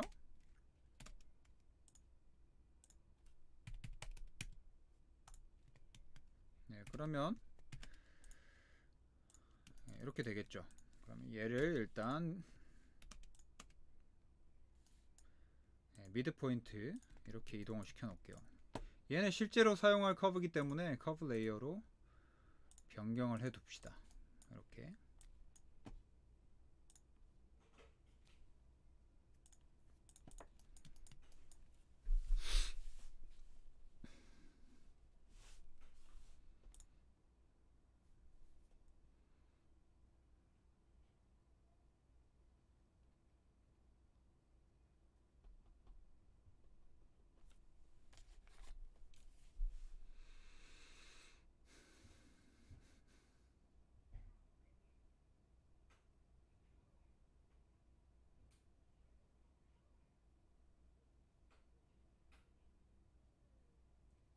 됐나요? 그 다음에 얘를 복사할게요. 두 개 더. 이렇게, 이렇게.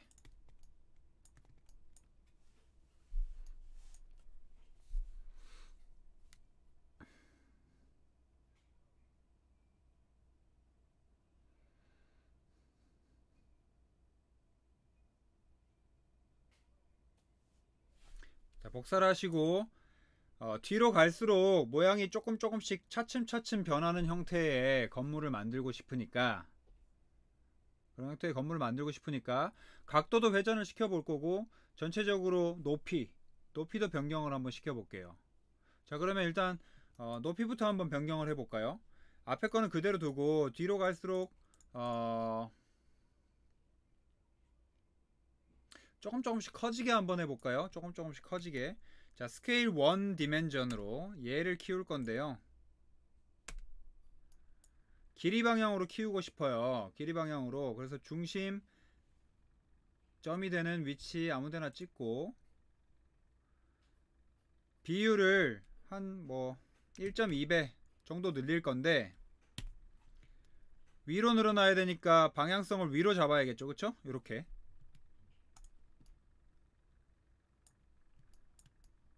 되겠죠?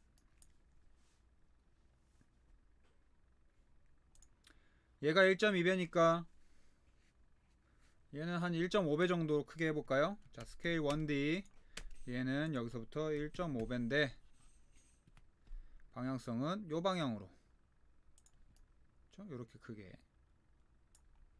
점점점 올라가겠죠. 얘가 이렇게. 자, 그 다음에 각도도 회전시켜 볼 건데, 얘는 똑바로 되어 있다고 가정을 하면, 얘부터 좀 틀어볼까요? 자, 로테이트 할 건데 기준을 앞에서 본 뷰로, 뭔가 딱 가운데면 좋은데 그렇진 않네요. 네. 어쨌든 얘부터 조금씩 회전을 시켜 볼 거니까 로테이트 요 뷰로 하면 되겠죠. 로테이트 3D 하셔도 되는데 귀찮으니까, 자, 그럼 로테이트 중심점은 얘인데 여기 뷰에서 회전시킬 거예요. 요 뷰에서. 그래서 앵글은 그냥 10도씩 회전을 시켜 볼게요. 우리가 레퍼런스 포인트 하지 말고 그냥 10도. 아이고, 10도. 이 직선이 10도 이동한다, 회전한다. 얘도 마찬가지로 중심에서부터 요 직선이 20도, 얘는 중심에서부터 요 직선이 30도 이렇게 이동한다라고 가정을 해볼게요.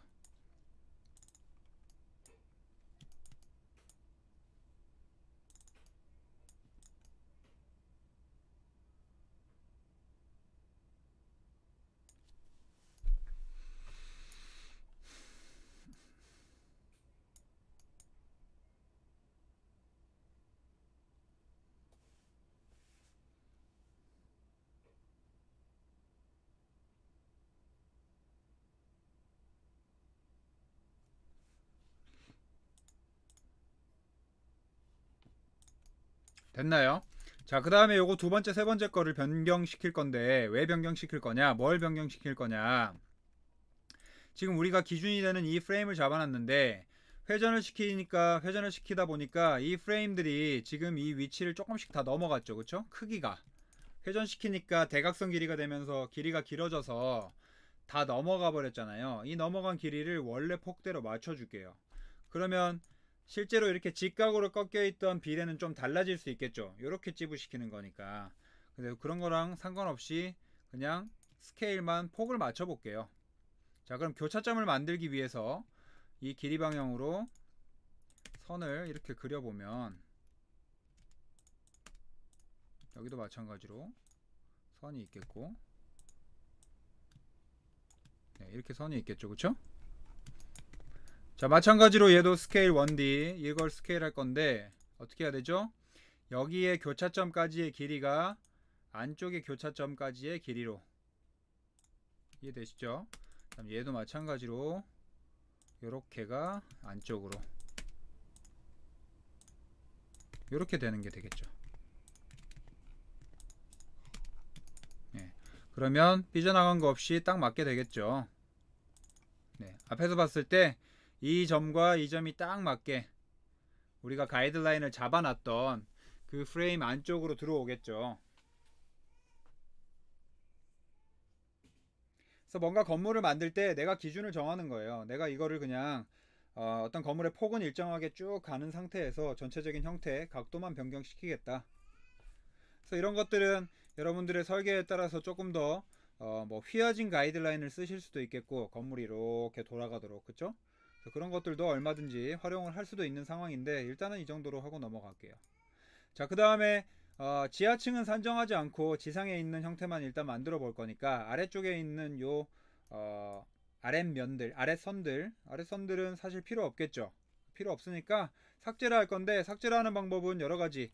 트림을 쓰시면 되는데, 트림이 여기서부터 직선을 그어 가지고 아래쪽을 다 잘라 버려도 되고, 그쵸? 아니면 그냥 플레인을 이렇게 그리셔 가지고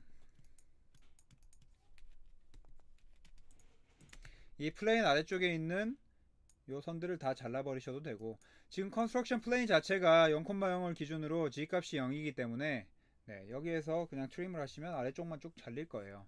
그래서 어떤 방식이든지 여러분들이 편하신 대로 아래쪽 선을 잘라 주시면 될 것 같아요. 이렇게 되겠죠. 그쵸?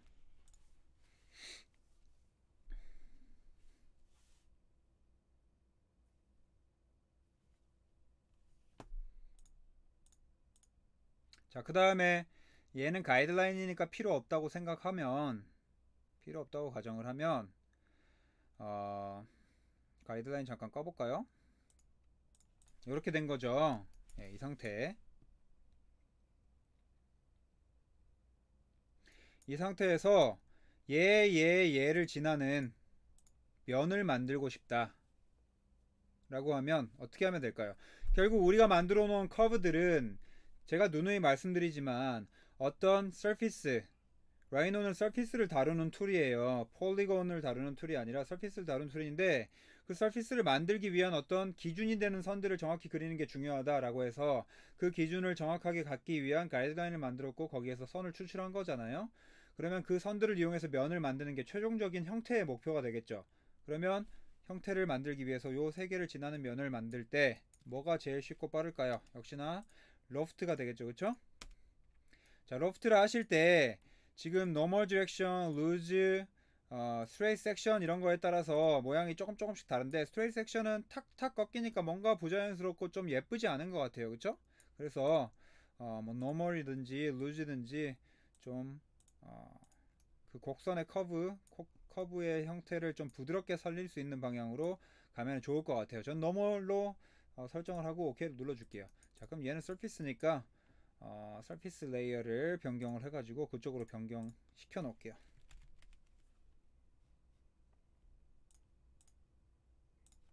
이렇게 되겠죠, 그쵸?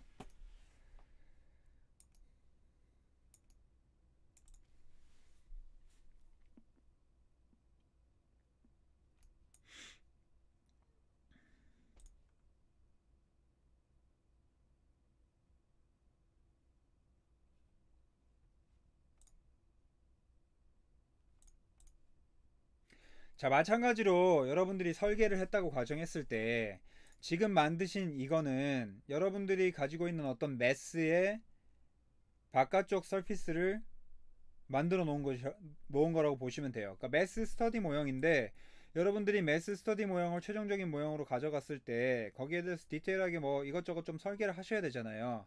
그러면 저희 중간고사 이제 시험 친 것처럼 얘를 구체적으로 건물로서 표현할 수 있는 수단이 뭐가 있을까? 이런 매스들을 다 잘게 쪼개가지고 어떤 프레이밍이 되는 유리의 조합과 그러니까 유리로 가는 어떤 유리들이 파편이 생길 거고 그 다음 그 바깥쪽에 유리를 잡아줄 수 있는 어떤 프레임들이 가겠죠. 그쵸?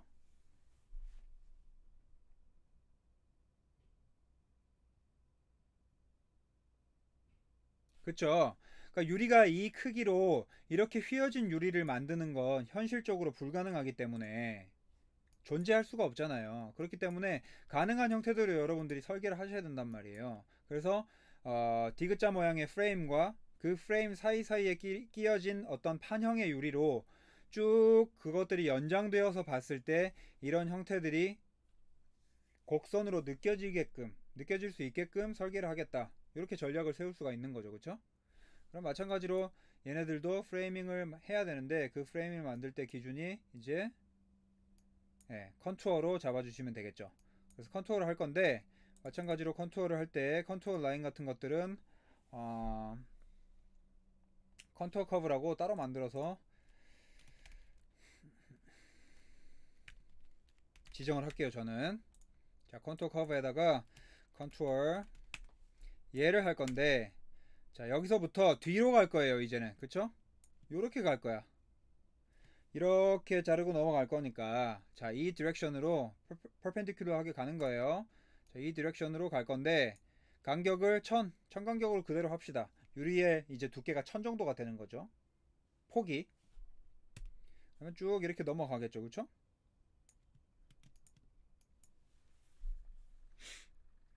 자 그럼 얘를 컨트롤 라인만 빼고 하이드를 시켜보면 이 커브 레이어도 필요 없겠죠. 아마 두 개가 중복이 돼 있을 거예요. 세 개가 하나 둘 세 개가 얘도 꺼버리고 이 컨트롤 라인이 여러분들이 가져가야 될 어떤 기준이 되는 프레임이에요. 프레이밍의 어떤 기준 라인들이에요. 그럼 실제로 여기에 이제 프레임을 가져갔을 때 가장 쉬운 방법은 역시나 파이프를 활용하는 건데 실제로 그런 파이프를 활용해 가지고 되어 있는 프레임은 잘 찾기가 어렵죠. 그래서 제가 말씀드린 것처럼 실제적으로 여러분들이 건축 모델링을 한다고 했을 때는 그 파이프의 프로파일 커브, 단면 커브를 그려 주셔야 된다. 이렇게 제가 말씀을 드린 적이 있을 거예요. 그래서 이번 시간에는 그런 단면 커브를 그리고 한번 넘어가 볼게요. 그래서 아래쪽에 단면 커브를 그릴 건데 역시나 이제 컨트롤 라인은 아니니까 커브 레이어에다가 작업을 할 거고요. 커브 레이어에다가 아래쪽에 렉탱글을 그릴 거예요. 렉탱글의 가로의 길이는 400, 세로의 길이를 200 예를 들어 요런 프레이밍을 만들 거예요. 근데 이 프레이밍의 기준이 지금 이 끝에 위치시킬 거냐, 아니면 나는 얘를 중심으로 보는 프레이밍을 할 거냐, 그리고 이걸 바깥쪽으로 돌릴 거냐, 아니면 유리를 기준으로 안쪽으로 돌릴 거냐, 이런 것들을 여러분들이 다 계산하셔가지고 쭉 프레이밍을 만들어 가야겠죠. 그럼 실제로 우리가 유리가 생성된 면이 지금 이 커브가 있는 정확한 이 면이니까 얘가 안쪽에 가든 바깥쪽으로 가든 어떤 한 면은 유리면과 정확하게 딱 붙어 있겠죠. 그쵸?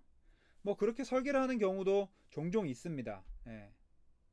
근데 일반적으로 여러분들이 설계를 하실 때는 중앙에 위치시키신다든지 아니면은 이렇게, 아니면 뭐 3분의 1 지점 3분의 2 지점 이렇게 위치가 되겠죠. 근데 저는 안쪽으로 돌출이 돼 있고 바깥쪽은 유리면이랑 딱 맞는 어떤 모델링이라고. 그러면 면이 좀 겹칠 텐데.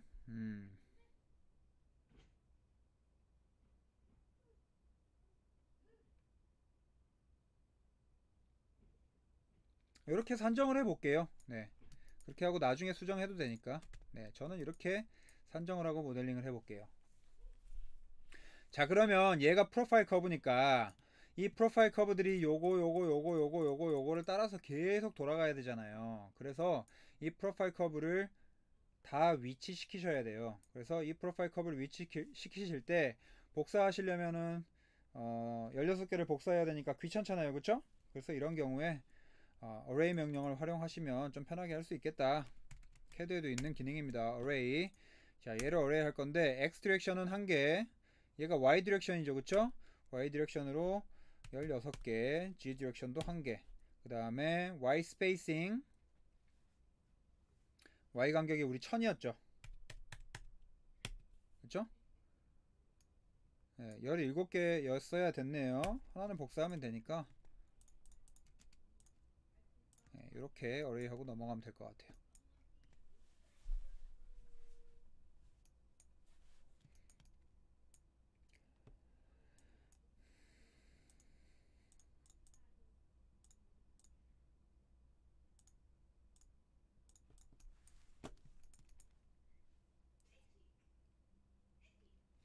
되겠죠? 자, 이 서피스는 나중에 글래스가 될 거고요. 그 다음에 실제로 어떤 프레임이 필요하겠죠. 네, 철제 프레임. 이 프레임 레이어에 이제 돌리기 시작할 겁니다. 자, 얘를 프로파일 커브로 가지고 얘가 레일이 되는 면을 만드는 명령어가 뭐가 있었죠?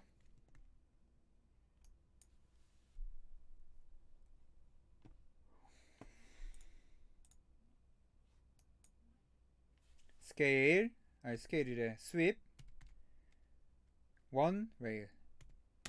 그쵸? 그래서 얘가 레일이고 얘가 크로스 섹션 커브겠죠. 그쵸? 그러면 뭐만 하면 되죠? 16번 하면 되겠죠. 어떻게? 반복 작업으로 엔터 레일 커브 딴딴딴, 엔터 레일 커브, 엔터 레일 커브, 엔터 레일 커브. 네, 요거 하시면 돼요.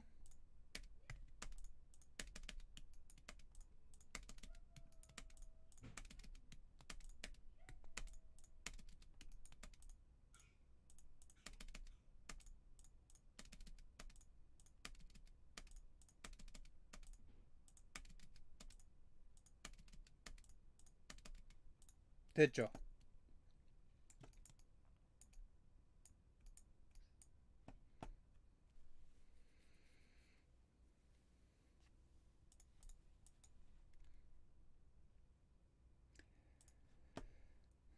좀 보기 쉽게 저는 색상을 이렇게 변경을 할게요. 아이고.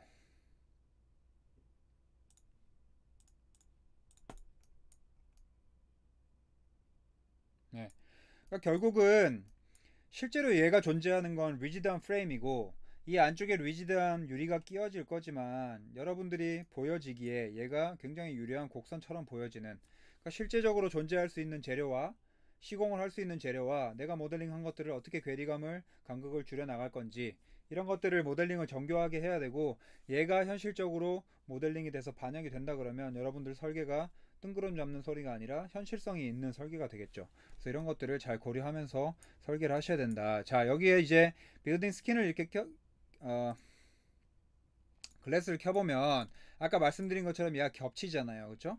그래서 이렇게 겹치는 면들이 발생하면 실제적으로는 정확한 모델링이 아니겠죠. 왜냐하면 얘는 위에서 내려다 봤을 때 이 직선이 정확하게 프레이밍이 Y축, Y 디렉션으로 딱딱딱 잘린 면으로 되어 있지만, 여러분들이 만드신 이 커브는 방향이 계속 휘고 있어서 이런 면을 기준으로 봤을 때 유리가 얘는 조금 들어가서 끼워져 있고 얘는 조금 튀어나온 채로 끼워져 있단 말이에요. 그래서 이게 실제적으로 가능하냐라고 봤을 때 불가능하다는 거죠. 그쵸? 얘는 현실적으로 존재할 수 있는 유리가 아니에요. 이렇게 만들 수가 없어요. 네. 그래서 이걸 현실적으로 존재하는 여러분들이 모델링을 할 거냐. 여러분들이 만약에 실무 설계를 한다, 학년이 더 올라가서 5학년 졸업 설계를 한다라고 하시면 정확하게 모델링을 해주셔야 되는데, 제가 두 가지를 알려드릴게요. 그럼 정확하게 모델링하는 방법은 뭐냐? 일단 정확한 거 한번 해볼게요. 글래스 잠깐 지우고 스킨에다가 작업을 할게요. 실제로는 얘도 글래스 재료로 되어 있으니까 새로 작업하는 거. 자, 그러면 실제적으로 여러분들이 작업하실 때는 이 면, 이 면, 이 면에다가 판형의 유리를 끼워야 된단 말이에요.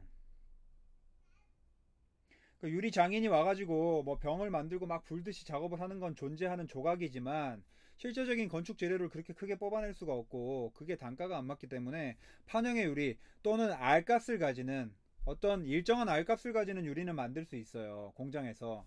근데 이렇게 모든 그 항목들마다 커버처가 바뀌는, 곡률이 바뀌는 유리는 실제로 만들 수가 없다. 그래서 판형의 유리를 끼워 나가야 되는데, 이 안쪽에 판형의 유리를 끼워 나갈 판형의 유리만 모델링 하시면 실제적인 설계랑 정확하게 동일한 모델링이 된다는 거예요.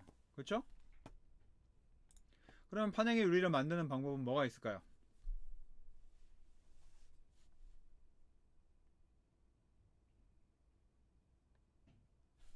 요 안쪽에, 그러니까 바깥쪽으로 프레이밍을 줄 거냐, 유리를 낄 거냐, 안쪽에 유리를 낄 거냐에 따라서 모델링이 조금 달라지겠지만 이 가지고 있는 프레이밍과 프레이밍 사이에 유리가 들어가니까 이 프레이밍의 엣지들과 엣지들을 이용해서 모델링 할 수밖에 없겠죠. 그쵸?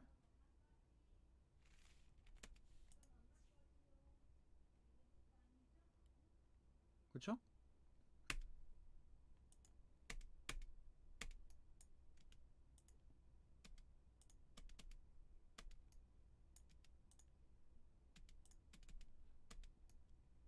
하나, 둘, 세 개를 조인 시키면 얘가 조인이 되잖아요. 그쵸? 로프트 한 겁니다. 로프트로 엣지를 이용한 거예요.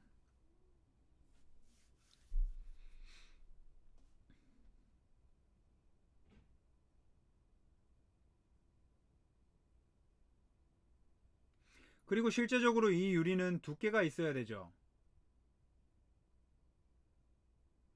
근데 그 두께를 표현하는 모델링을 만들기에는 굉장히 번거로워요. 왜 그러냐면 이 얘네를 두께를 가지는 유리로 형성을 할 때 그냥 옵셋 서피스를 사용을 해버리면, 아까 말씀드린 것처럼 지금 안쪽으로 방향은 잘 형성이 되어 있네요.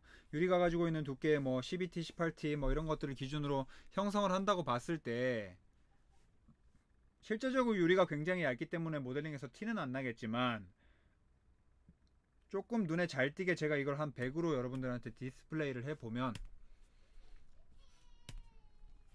어떤 문제가 발생하느냐. 자, 이쪽에 갔을 때 이 유리 쪽의 윗면은 바깥쪽으로 튀어나갔고요. 그쵸? 이쪽 유리는 안쪽으로 들어갔어요. 그래서 유리를 살펴보시면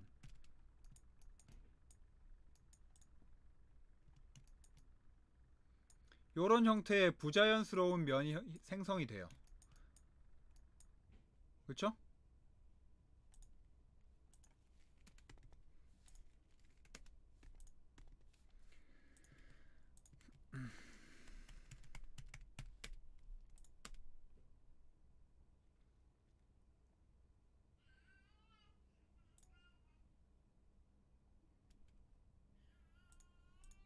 네, 라운드로 하든 샤프로 하든 결과는 똑같네요.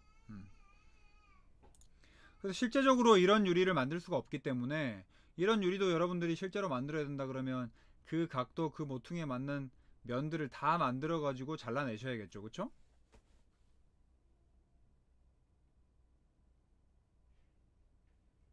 그래서 사실 렌더링을 할 때 이 정도만 해서 유리를 그냥 렌더링 해도 유리에 두께가 있는지 없는지는 렌더링에서 거의가 아니라 아예 찾을 수가 없거든요. 여러분들이 이렇게 렌더링이 된다 그러면 이 사이에 약간 희미한 선이 가느냐 안 가느냐 정도의 차이인데, 그거는 얘를 옵셋한다 그래도 만약에 여러분들이 옵셋 서피스로 유리의 두께를 줬다, 실제적인 두께를 줘야겠죠. 그럼 유리가 아무리 두꺼워도 뭐 18T 20T니까 18mm를 준다 그래도 거의 티가 안 날 거예요. 아이고.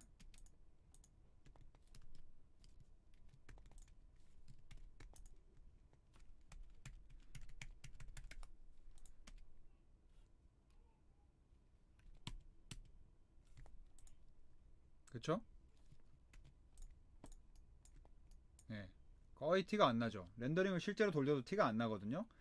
그래서 이거는 면으로 그냥 두셔도 크게 상관없겠다. 왜냐하면 이 가운데 끼어진 유리를 정확하게 재료가 다른 것이랑 겹쳐지게 모델링을 하진 않았기 때문에 이 재료와 이 재료는 아예 다른 재료로 렌더링이 될 거기 때문에 그 렌더링을 했을 때 이질적으로 느껴지진 않겠다. 예. 근데 실제적으로 여러분들이 이제 만약에 정말로 실시 설계를 하신다 그러면 이 유리의 전개도를 다 추출하셔가지고 아까 on roll surface 하듯이, 그쵸? 그리고 그 유리에 따라서 두께만 스펙으로 지정을 해주시면 그 두께에 맞는 유리를 공장에서 자르고 가지고 와가지고 현장에서 이렇게 붙이겠죠. 다만 이제 안쪽 기준으로 면을 만들어 주셔야 바깥쪽 부분은 뭐 플래싱을 대든 뭐 코킹 처리를 하든 이렇게 붙는데, 바깥쪽 기준으로 여러분들이 도면을 작성해서 붙여버리면 안쪽이 더 클 테니까 유리를 깎으면서 붙여야겠죠. 그쵸? 그래서 그런 것들은 설계하시면서 맞춰 나가시면 되는 거고. 예.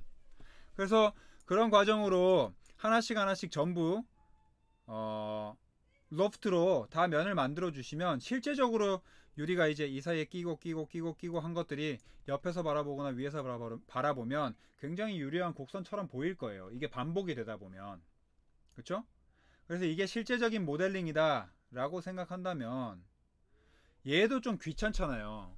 여러분들이 뭐 이거 실제로 만들 것도 아니고 시공을 할 것도 아닌데 이런 거 하기가 너무 번거롭다, 이런 거 하나하나 모델링 하기가 너무 번거롭다 그러면 결국은 여러분들이 처음에 만들어 두셨던 이 유리에 이미 그냥 휘어진 글래스 프레임을 써가지고 그냥 비슷하게끔 실제로 있는 것처럼 존재하는 렌더링으로만 만들면 되잖아요. 그쵸? 근데 이런 경우에 얘는 어떤 거는 프레임을 먹고 있고 어떤 거는 프레임이 돌출되어 있기 때문에 렌더링을 돌리면 티가 나요. 유리로 되어 있다 그러면 얘를 이제 유리로 변경을 할 건데 렌더링 툴로 돌리면 이 정도는 티가 난단 말이에요. 반사도나 이런 것들 때문에.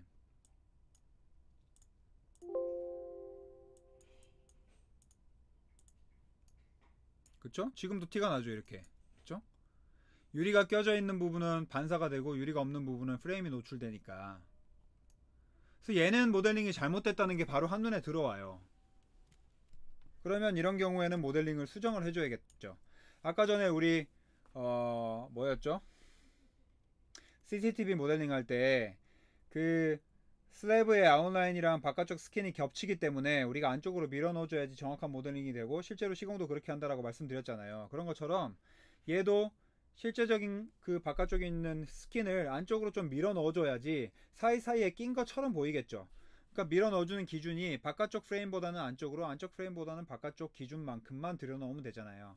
우리가 400에 200짜리 폭이 400짜리를 만들었으니까 한 뭐 150에서 200 정도 밀어 넣으면은 적당히 들어가겠네요. 그쵸?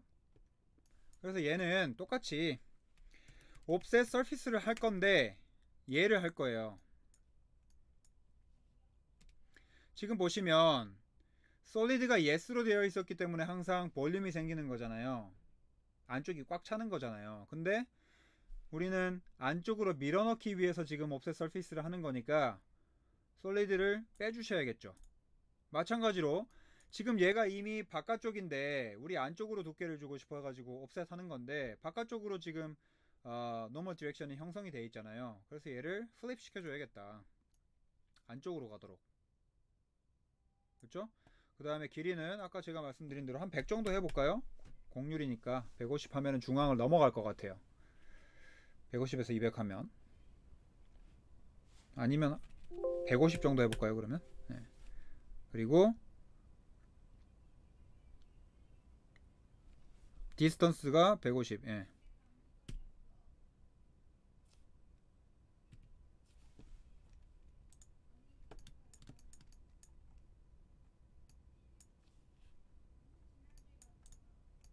네, 그럼 바깥쪽에 있는 거 사실 남겨놓는 게 좋은데 모델링을 얼마든지 재활용할 수 있으니까 저는 그냥 일단 지워볼게요. 헷갈리니까. 자, 살펴보면 어떻게 됐죠? 예.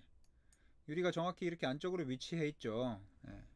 근데 얘는 아까 말씀드린 것처럼 얘랑 얘를 이용해서 프레이밍을 우리가 정확하게 한 게 아니기 때문에 이 바깥쪽이랑 유리가 딱 만나가지고 가는 듯한 느낌을 내기는 조금 힘들어요. 안쪽으로 조금씩 줄 수밖에 없어요. 그러면 이 차이를 좀 너무 심하지 않고 그래도 비슷하게 하겠다라고 하시면 여러분들이 그 수치는 좀 시행착오를 거치면서 찾아보실 필요는 있겠죠. 최대한 겹치는 부분은 없지만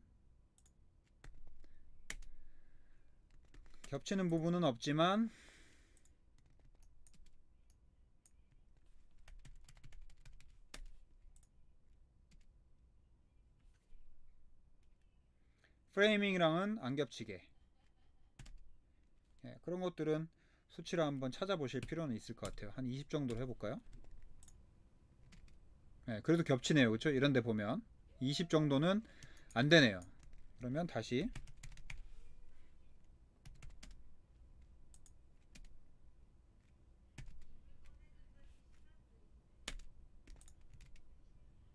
네, 이게 지금 40 들어간 건데 20에 20 더 들어갔으니까 얘도 안 되네요. 그렇죠? 다시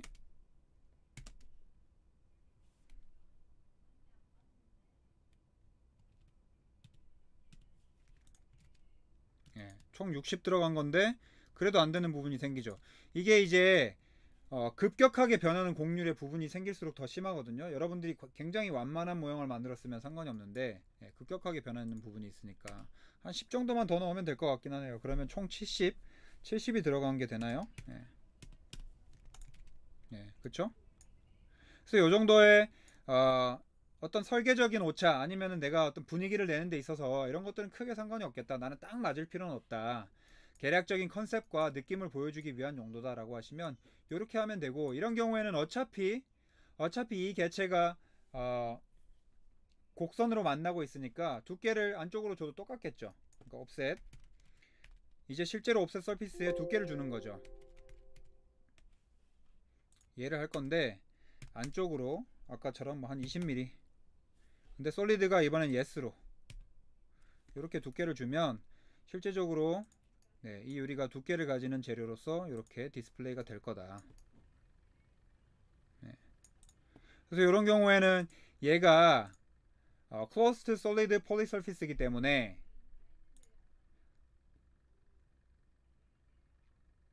이 프레이밍이랑 boolean difference 명령도 다 먹겠죠. 가운데 있는 애들을 그냥 겹치지 않게 해주겠다라고 하면, 그렇죠? boolean difference, 여기서 뭘 빼는 거죠? 얘를 다 빼는 거죠. 그쵸? 근데 delete input no 이렇게 하시면 되겠죠.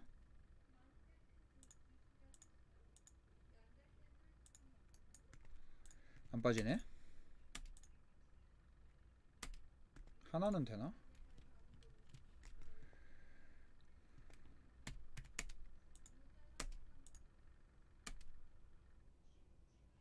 fail이라고 나오네요. 예, fail이 되는 이유는 지난번 말씀드린 것처럼 예, 완벽하게 겹치지 않는 부분이 있어서 그래요. 일단 얘가 뚜껑이 막혀 있질 않네요. 그쵸? 예, 뚜껑이 막혀 있질 않네요. 그러면 기본적으로 해야 되는 게 캡을 다 씌워야겠죠.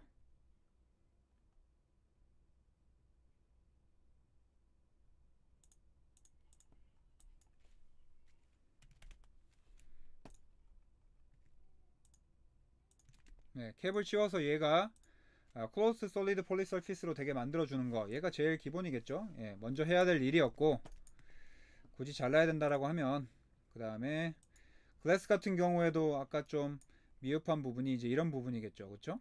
네, 아래쪽으로도 얘가 더 튀어나가고 막 이러니까 사실상 모델링이 조금 깨끗한 건 아니에요. 예, 그래서 깨끗하게 그나마 좀 정리를 하고 싶다 그러면 얘도 이제 플레인을 만들어서 트림으로 이런 삐져나간 부분들 예, 잘라주면 되겠죠. 그럼 얘도 바닥이 뚫려 있을 거거든요 아마. 그쵸? 예, 다시 캡으로 메꿔주고. 그래서 사실 불리언 할 때 이렇게 면과면이 정확히 만나고 있는 딱 만나는 부분이 생기면 그렇게 좋진 않아요. 그래서 자르기 전에 불리언 디퍼런스 하고 나서 잘라도 상관없으니까 만약에 안 된다 싶으면 그런 것들을 다 확인해 가지고 작업을 하시면 될 것 같아요.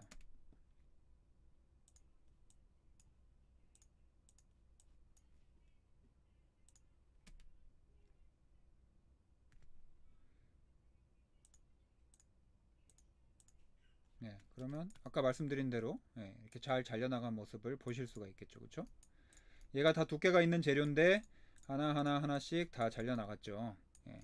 얘도 클로스드 폴리 서피스고 프레임도 클로스드 폴리 서피스로 다 만들어 놓으니까 정확하게 되는 걸 보실 수가 있을 거예요.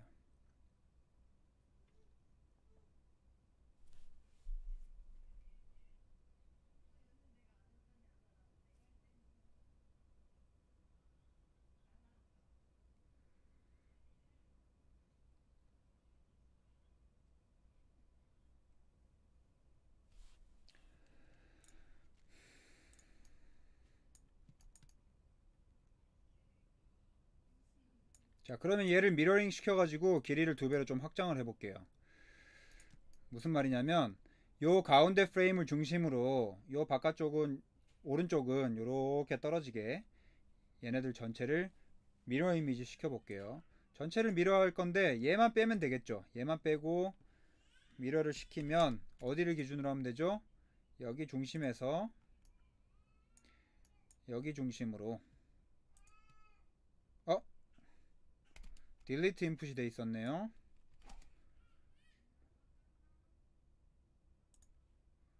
카피 예스 이렇게 하시면 되겠죠. 그쵸?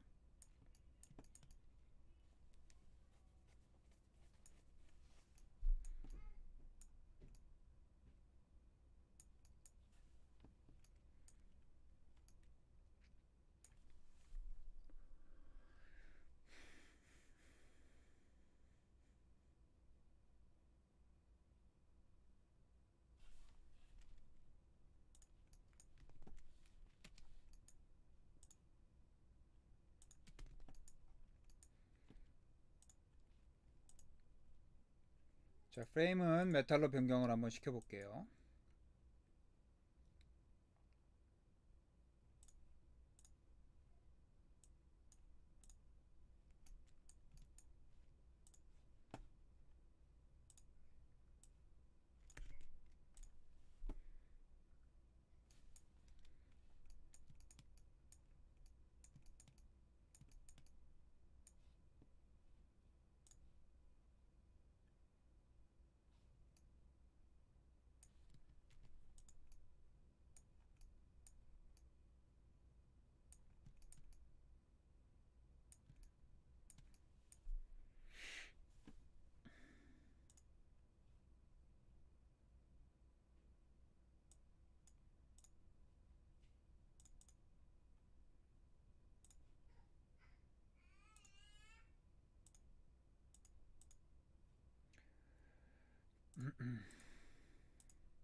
만약에 여러분들이 이제 이런 것들 디자인 하실 때 설계가 얼마나 구체적인가에 따라서 완성도가 좀 달라 보이는 경향이 있거든요. 실제로 이제 이런 것들을 시공을 하고 설계를 하고 시공을 할 때도 요게 400에 200이었잖아요. 그렇죠? 그러면 이 스케일이 굉장히 큰 거예요. 현실적인 재료로 만들어졌을 때. 그래서 이렇게 큰 재료가 아무런 어떤 재료의 분할이나 그 면의 분할 없이 하나로 뚝 이루어져 있으면 밖에서 보기에 좀 부담스러운 경우가 있어요. 그래서 커튼홀 건물들 여러분들이 밖에 나가가지고 자세히 보시면 아시겠지만 그 멀리언이라든지 트랜점에 대한 디테일들이 조금씩 건물이 다르거든요. 바깥쪽에 이제 핀을 세우는 경우도 있고 어떤 아이 모양의 어떤 철물을 세우는 경우도 있고 유리를 밖에 면에 딱 맞춰서 붙이느냐 안으로 밀어 넣느냐 뭐 실리콘 심을 보이게 하느냐 아니면 안쪽에 안 보이게 하느냐 이런 여러 가지 디테일들에 따라서 건물의 이미지가 많이 달라지는데 그런 것들을 여러분들이 렌더링 해보고 좀 이미지를 좀 바꾸고 싶다 조금 더 디테일한 건물처럼 보이고 싶다라고 하시면 조금씩 이제 완성을 해 나가시면 되는 거겠죠. 그렇죠? 그러니까 예를 들면 딱 한 가지만 더 보여드리면 우리가 가지고 있는 이 엣지를 추출하는 건 듀플리킷 엣지로 할 수 있었고 그쵸? 그 다음에 가지고 있는 이 UV의 프레임 선들을 추출해내는 방법은 extract wireframe이라는 명령으로 추출할 수 있었죠. 그러니까 예를 들어 이 하나만 그냥 한번 해보면 이 프레임에 대한 와이어프레임 그 개체들을 추출을 하면 그냥 커브에다 추출을 할게요. 이렇게 뽑아져 나오게 되겠죠. 그러면 프레임을 꺼보면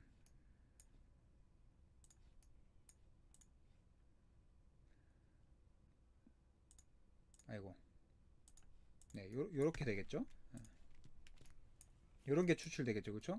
그럼 이 바깥쪽에 있는 요 선들을 기준으로 하나 둘 네, 3개 지금 조인 시켰는데 요 선들을 기준으로 어떤 날을 만들면 조금 더 이제 디테일한 건물들처럼 디자인 될 수 있겠다.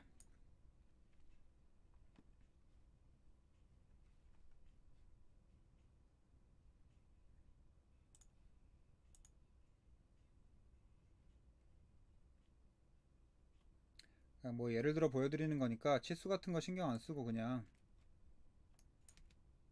만들게요. 그러니까 예를 들면 이런 거죠.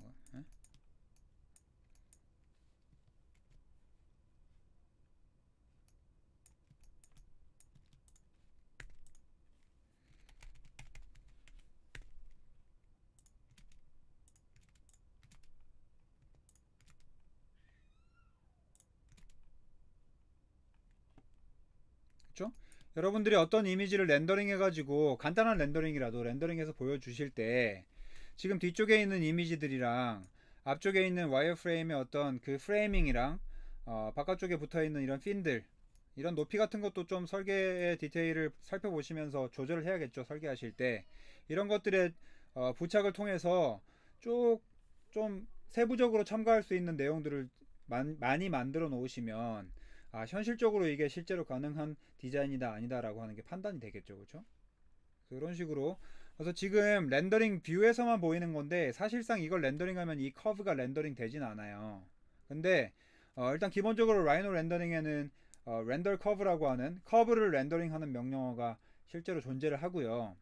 그 다음에 뭐 다른 여러가지 렌더링 툴에도 커브 자체 그 UV 커브는 아닌데 엣지를 표현하게 하는 렌더링 방식들이 다 있어요. 그래서 그런 엣지를 표현하는 렌더링 방식을 활용하시거나 아니면 다른 수단으로 지금 제가 여기에 뷰를 저장해 놨잖아요.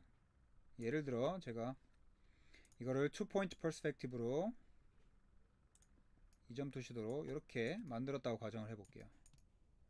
그러면 이 정확한 뷰를 고정하는 게 중요하거든요. 딱 고정을 해서 그대로 만들어 놓는 게 중요한데 이 뷰를 저장을 하시는 거예요. 그럼 지금 제가 named view라고 해서 이렇게 하나 나와 있는데 아마 이게 명령어가 named view일 거예요. 저는 단축키 V로 바꿔놨는데 그쵸? named view라고 하는 뷰 저장 창이 있어요. named view 적어 드릴게요. 이름이 붙은 뷰들이다. named view. 스케치업으로 치면은 그 뷰 저장하는 탭 있잖아요. 그 캐머라 탭에 있었나요? 예, 거기에서 저장하는 것처럼 네임드 뷰라는 탭이 있는데 여러분들이 뷰를 고정시켜 놓는 게 제일 중요합니다. 여기서는. 그럼 2포인트 퍼스펙티브를 만들어 가지고 나는 이 뷰를 최종적으로 계속 쓰겠다라고 하시면 네임드 뷰에 하나를 만들어서 이 뷰의 이름을 뭐 예를 들면 퍼스펙티브 01번 이렇게 저장을 해 놓는 거죠. 그럼 이렇게 뷰가 저장이 되겠죠. 그쵸? 그러면 여러분들이 가지고 있는 지금 이 뷰대로 렌더링을 하나 뽑아내시고요. 만약에 이 커브가 없다고 가정을 하면 없다고 가정을 해볼게요. 이렇게 되겠죠. 그쵸?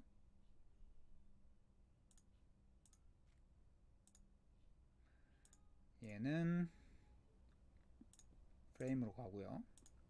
네, 이렇게 되겠죠. 좀 밋밋해졌잖아요. 없다고 가정하면 얘를 먼저 렌더링을 해가지고 뽑아내시고, 그쵸? 그 다음에 뭐 하면 되죠?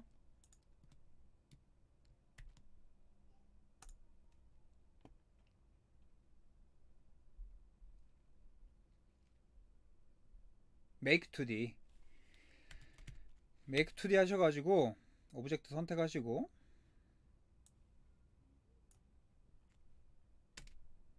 그 다음에 현재 보고 있는 거 뭐 이런 것들 다 유지하고 레이어는 make 2D 레이어를 따로 만들어 달라. 네. 그러면 역시나 0,0을 기준으로 나오니까 겹쳐 있겠죠. 그쵸? 좀 밖으로 빼낼게요. 뭐 이런 선들은 지금 그룹핑이 되어 있는데 이렇게 조절을 하시면 되고 색상이라든지 이런 것들은 뭐 일러스트레이터라든지 포토샵 이런 데서 다 조절을 하실 수가 있는 거고 아니면 현재 레이어에서도 그냥 나는 색상 조절을 이렇게 따로 안 하겠다 전체적으로 같은 색으로 만들겠다 라고 하시면 그런 것들은 여러분들이 그냥 변경시키시면 될 것 같아요.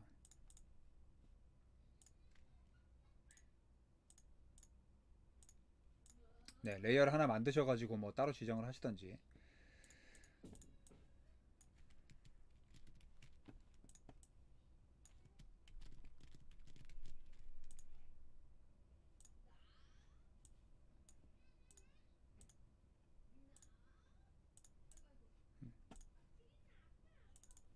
그래서 아까 제가 말씀드리고 싶은 건 뭐냐면 요 이미지 요 이미지를 이제 벡터화 시켜가지고 커버처만 여러분들이 따로 추출해내실 수 있을 거 아니에요. 일러스트레이터 같은 데서. 그러면 이거를 가지고 있는 어떤 뭐 EPS라든지 아니면 AI라든지 여러가지 뭐 이미지 파일이 하나 있을 거고 그 다음에 이걸 렌더링한 이미지가 하나 있을 거 아니에요. 그쵸? 이걸 렌더링한 이미지가 하나 있을 거고 그리고 그러면 걔를 이제 중첩을 시키는 거죠. 포토샵에서. 중첩을 시킨 다음에 저 선들이 너무 진하게 나오면 또 보기가 안 좋으니까 일러스트레이터에서 선 두께 조절을 좀 얇게 하시고 그 다음에 오페서티라든지 아니면은 뭐 스크린 레이트 그러니까 투명도 조절을 조금 하셔가지고 거기에 대해서 스트로크를 어떻게 주실지에 대해서 결정을 하면은 굉장히 이제 좀 힘 있으면서 선이 명확한 렌더링을 만들 수 있겠죠. 예. 그래서 렌더링을 물론 저희 수업 시간에 렌더링을 하진 않을 거지만 렌더링은 스킬이 진짜 완벽하다라고 하시면 나는 렌더링을 정말 실사와 똑같이 할 수 있어 라고 하시면 그냥 렌더링 자체로 끝내는 게 제일 정확한 거예요. 그거는 그냥 사진을 찍는 것처럼 보여주면 되니까.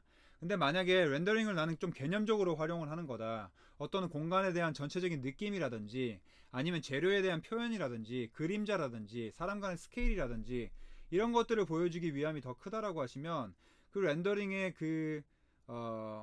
톤을 어떻게 맞추실까를 좀 생각하시면서 모델링이랑 그 다음에 후처리 작업을 하시는 게 좋아요. 그러니까 실제로 현실 재료에서는 어떤 스트로크 표현이 될 수는 없잖아요. 우리가 만화에서나 가능한 거지. 근데 그런 스트로크 표현을 한다 그러면 약간 좀 개념적으로 보여지거든요. 그랬을 때 오히려 더 보기 좋을 수 있어요. 여러분들이 얼마나 디테일하게 설계했는지 얼마나 더 디테일하게 렌더링 했는지에 따라서 그 느낌이 많이 달라지니까. 그래서 여러 가지로 그런 배운 것들을 좀 활용하셔가지고 앞으로 뭐 패널링 작업하실 때 많이 좀 활용을 해보셨으면 좋겠어요. 아시겠죠? 그래서 원래 모델링 하나 더 있었죠. 그래서 그거는 그냥 시간 되면은 다음에 할게요. 사실 뭐 오늘 해도 되는데 네, 오늘은 여기까지만 하겠습니다. 네, 요거는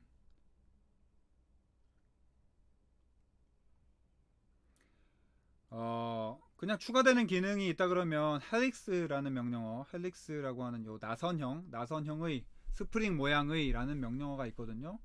예, 요거는 궁금하신 분들은 한번 해보시고요. 파이프 똑같이 다 했던 거고, 그 다음에 트위스트 해가지고 결국은 이런 것들 보면 무엇을 통해서 어떻게 모델링을 해나가는지에 대한 방법적인 거예요. 방법적인 거. 새로운 명령어를 더 배워봅시다, 더 배워봅시다 이런 거보다 이런 명령어들을 어떻게 사용하면 뭐가 됩니다 라고 하는 내용이기 때문에 이런 것들은 활용을 해보시고, 지금 제가 왜 이걸 스킵하냐면 다음 주에 저희가 과제가 하나 나갈 거예요. 저희가 원래 해야 되는 과제.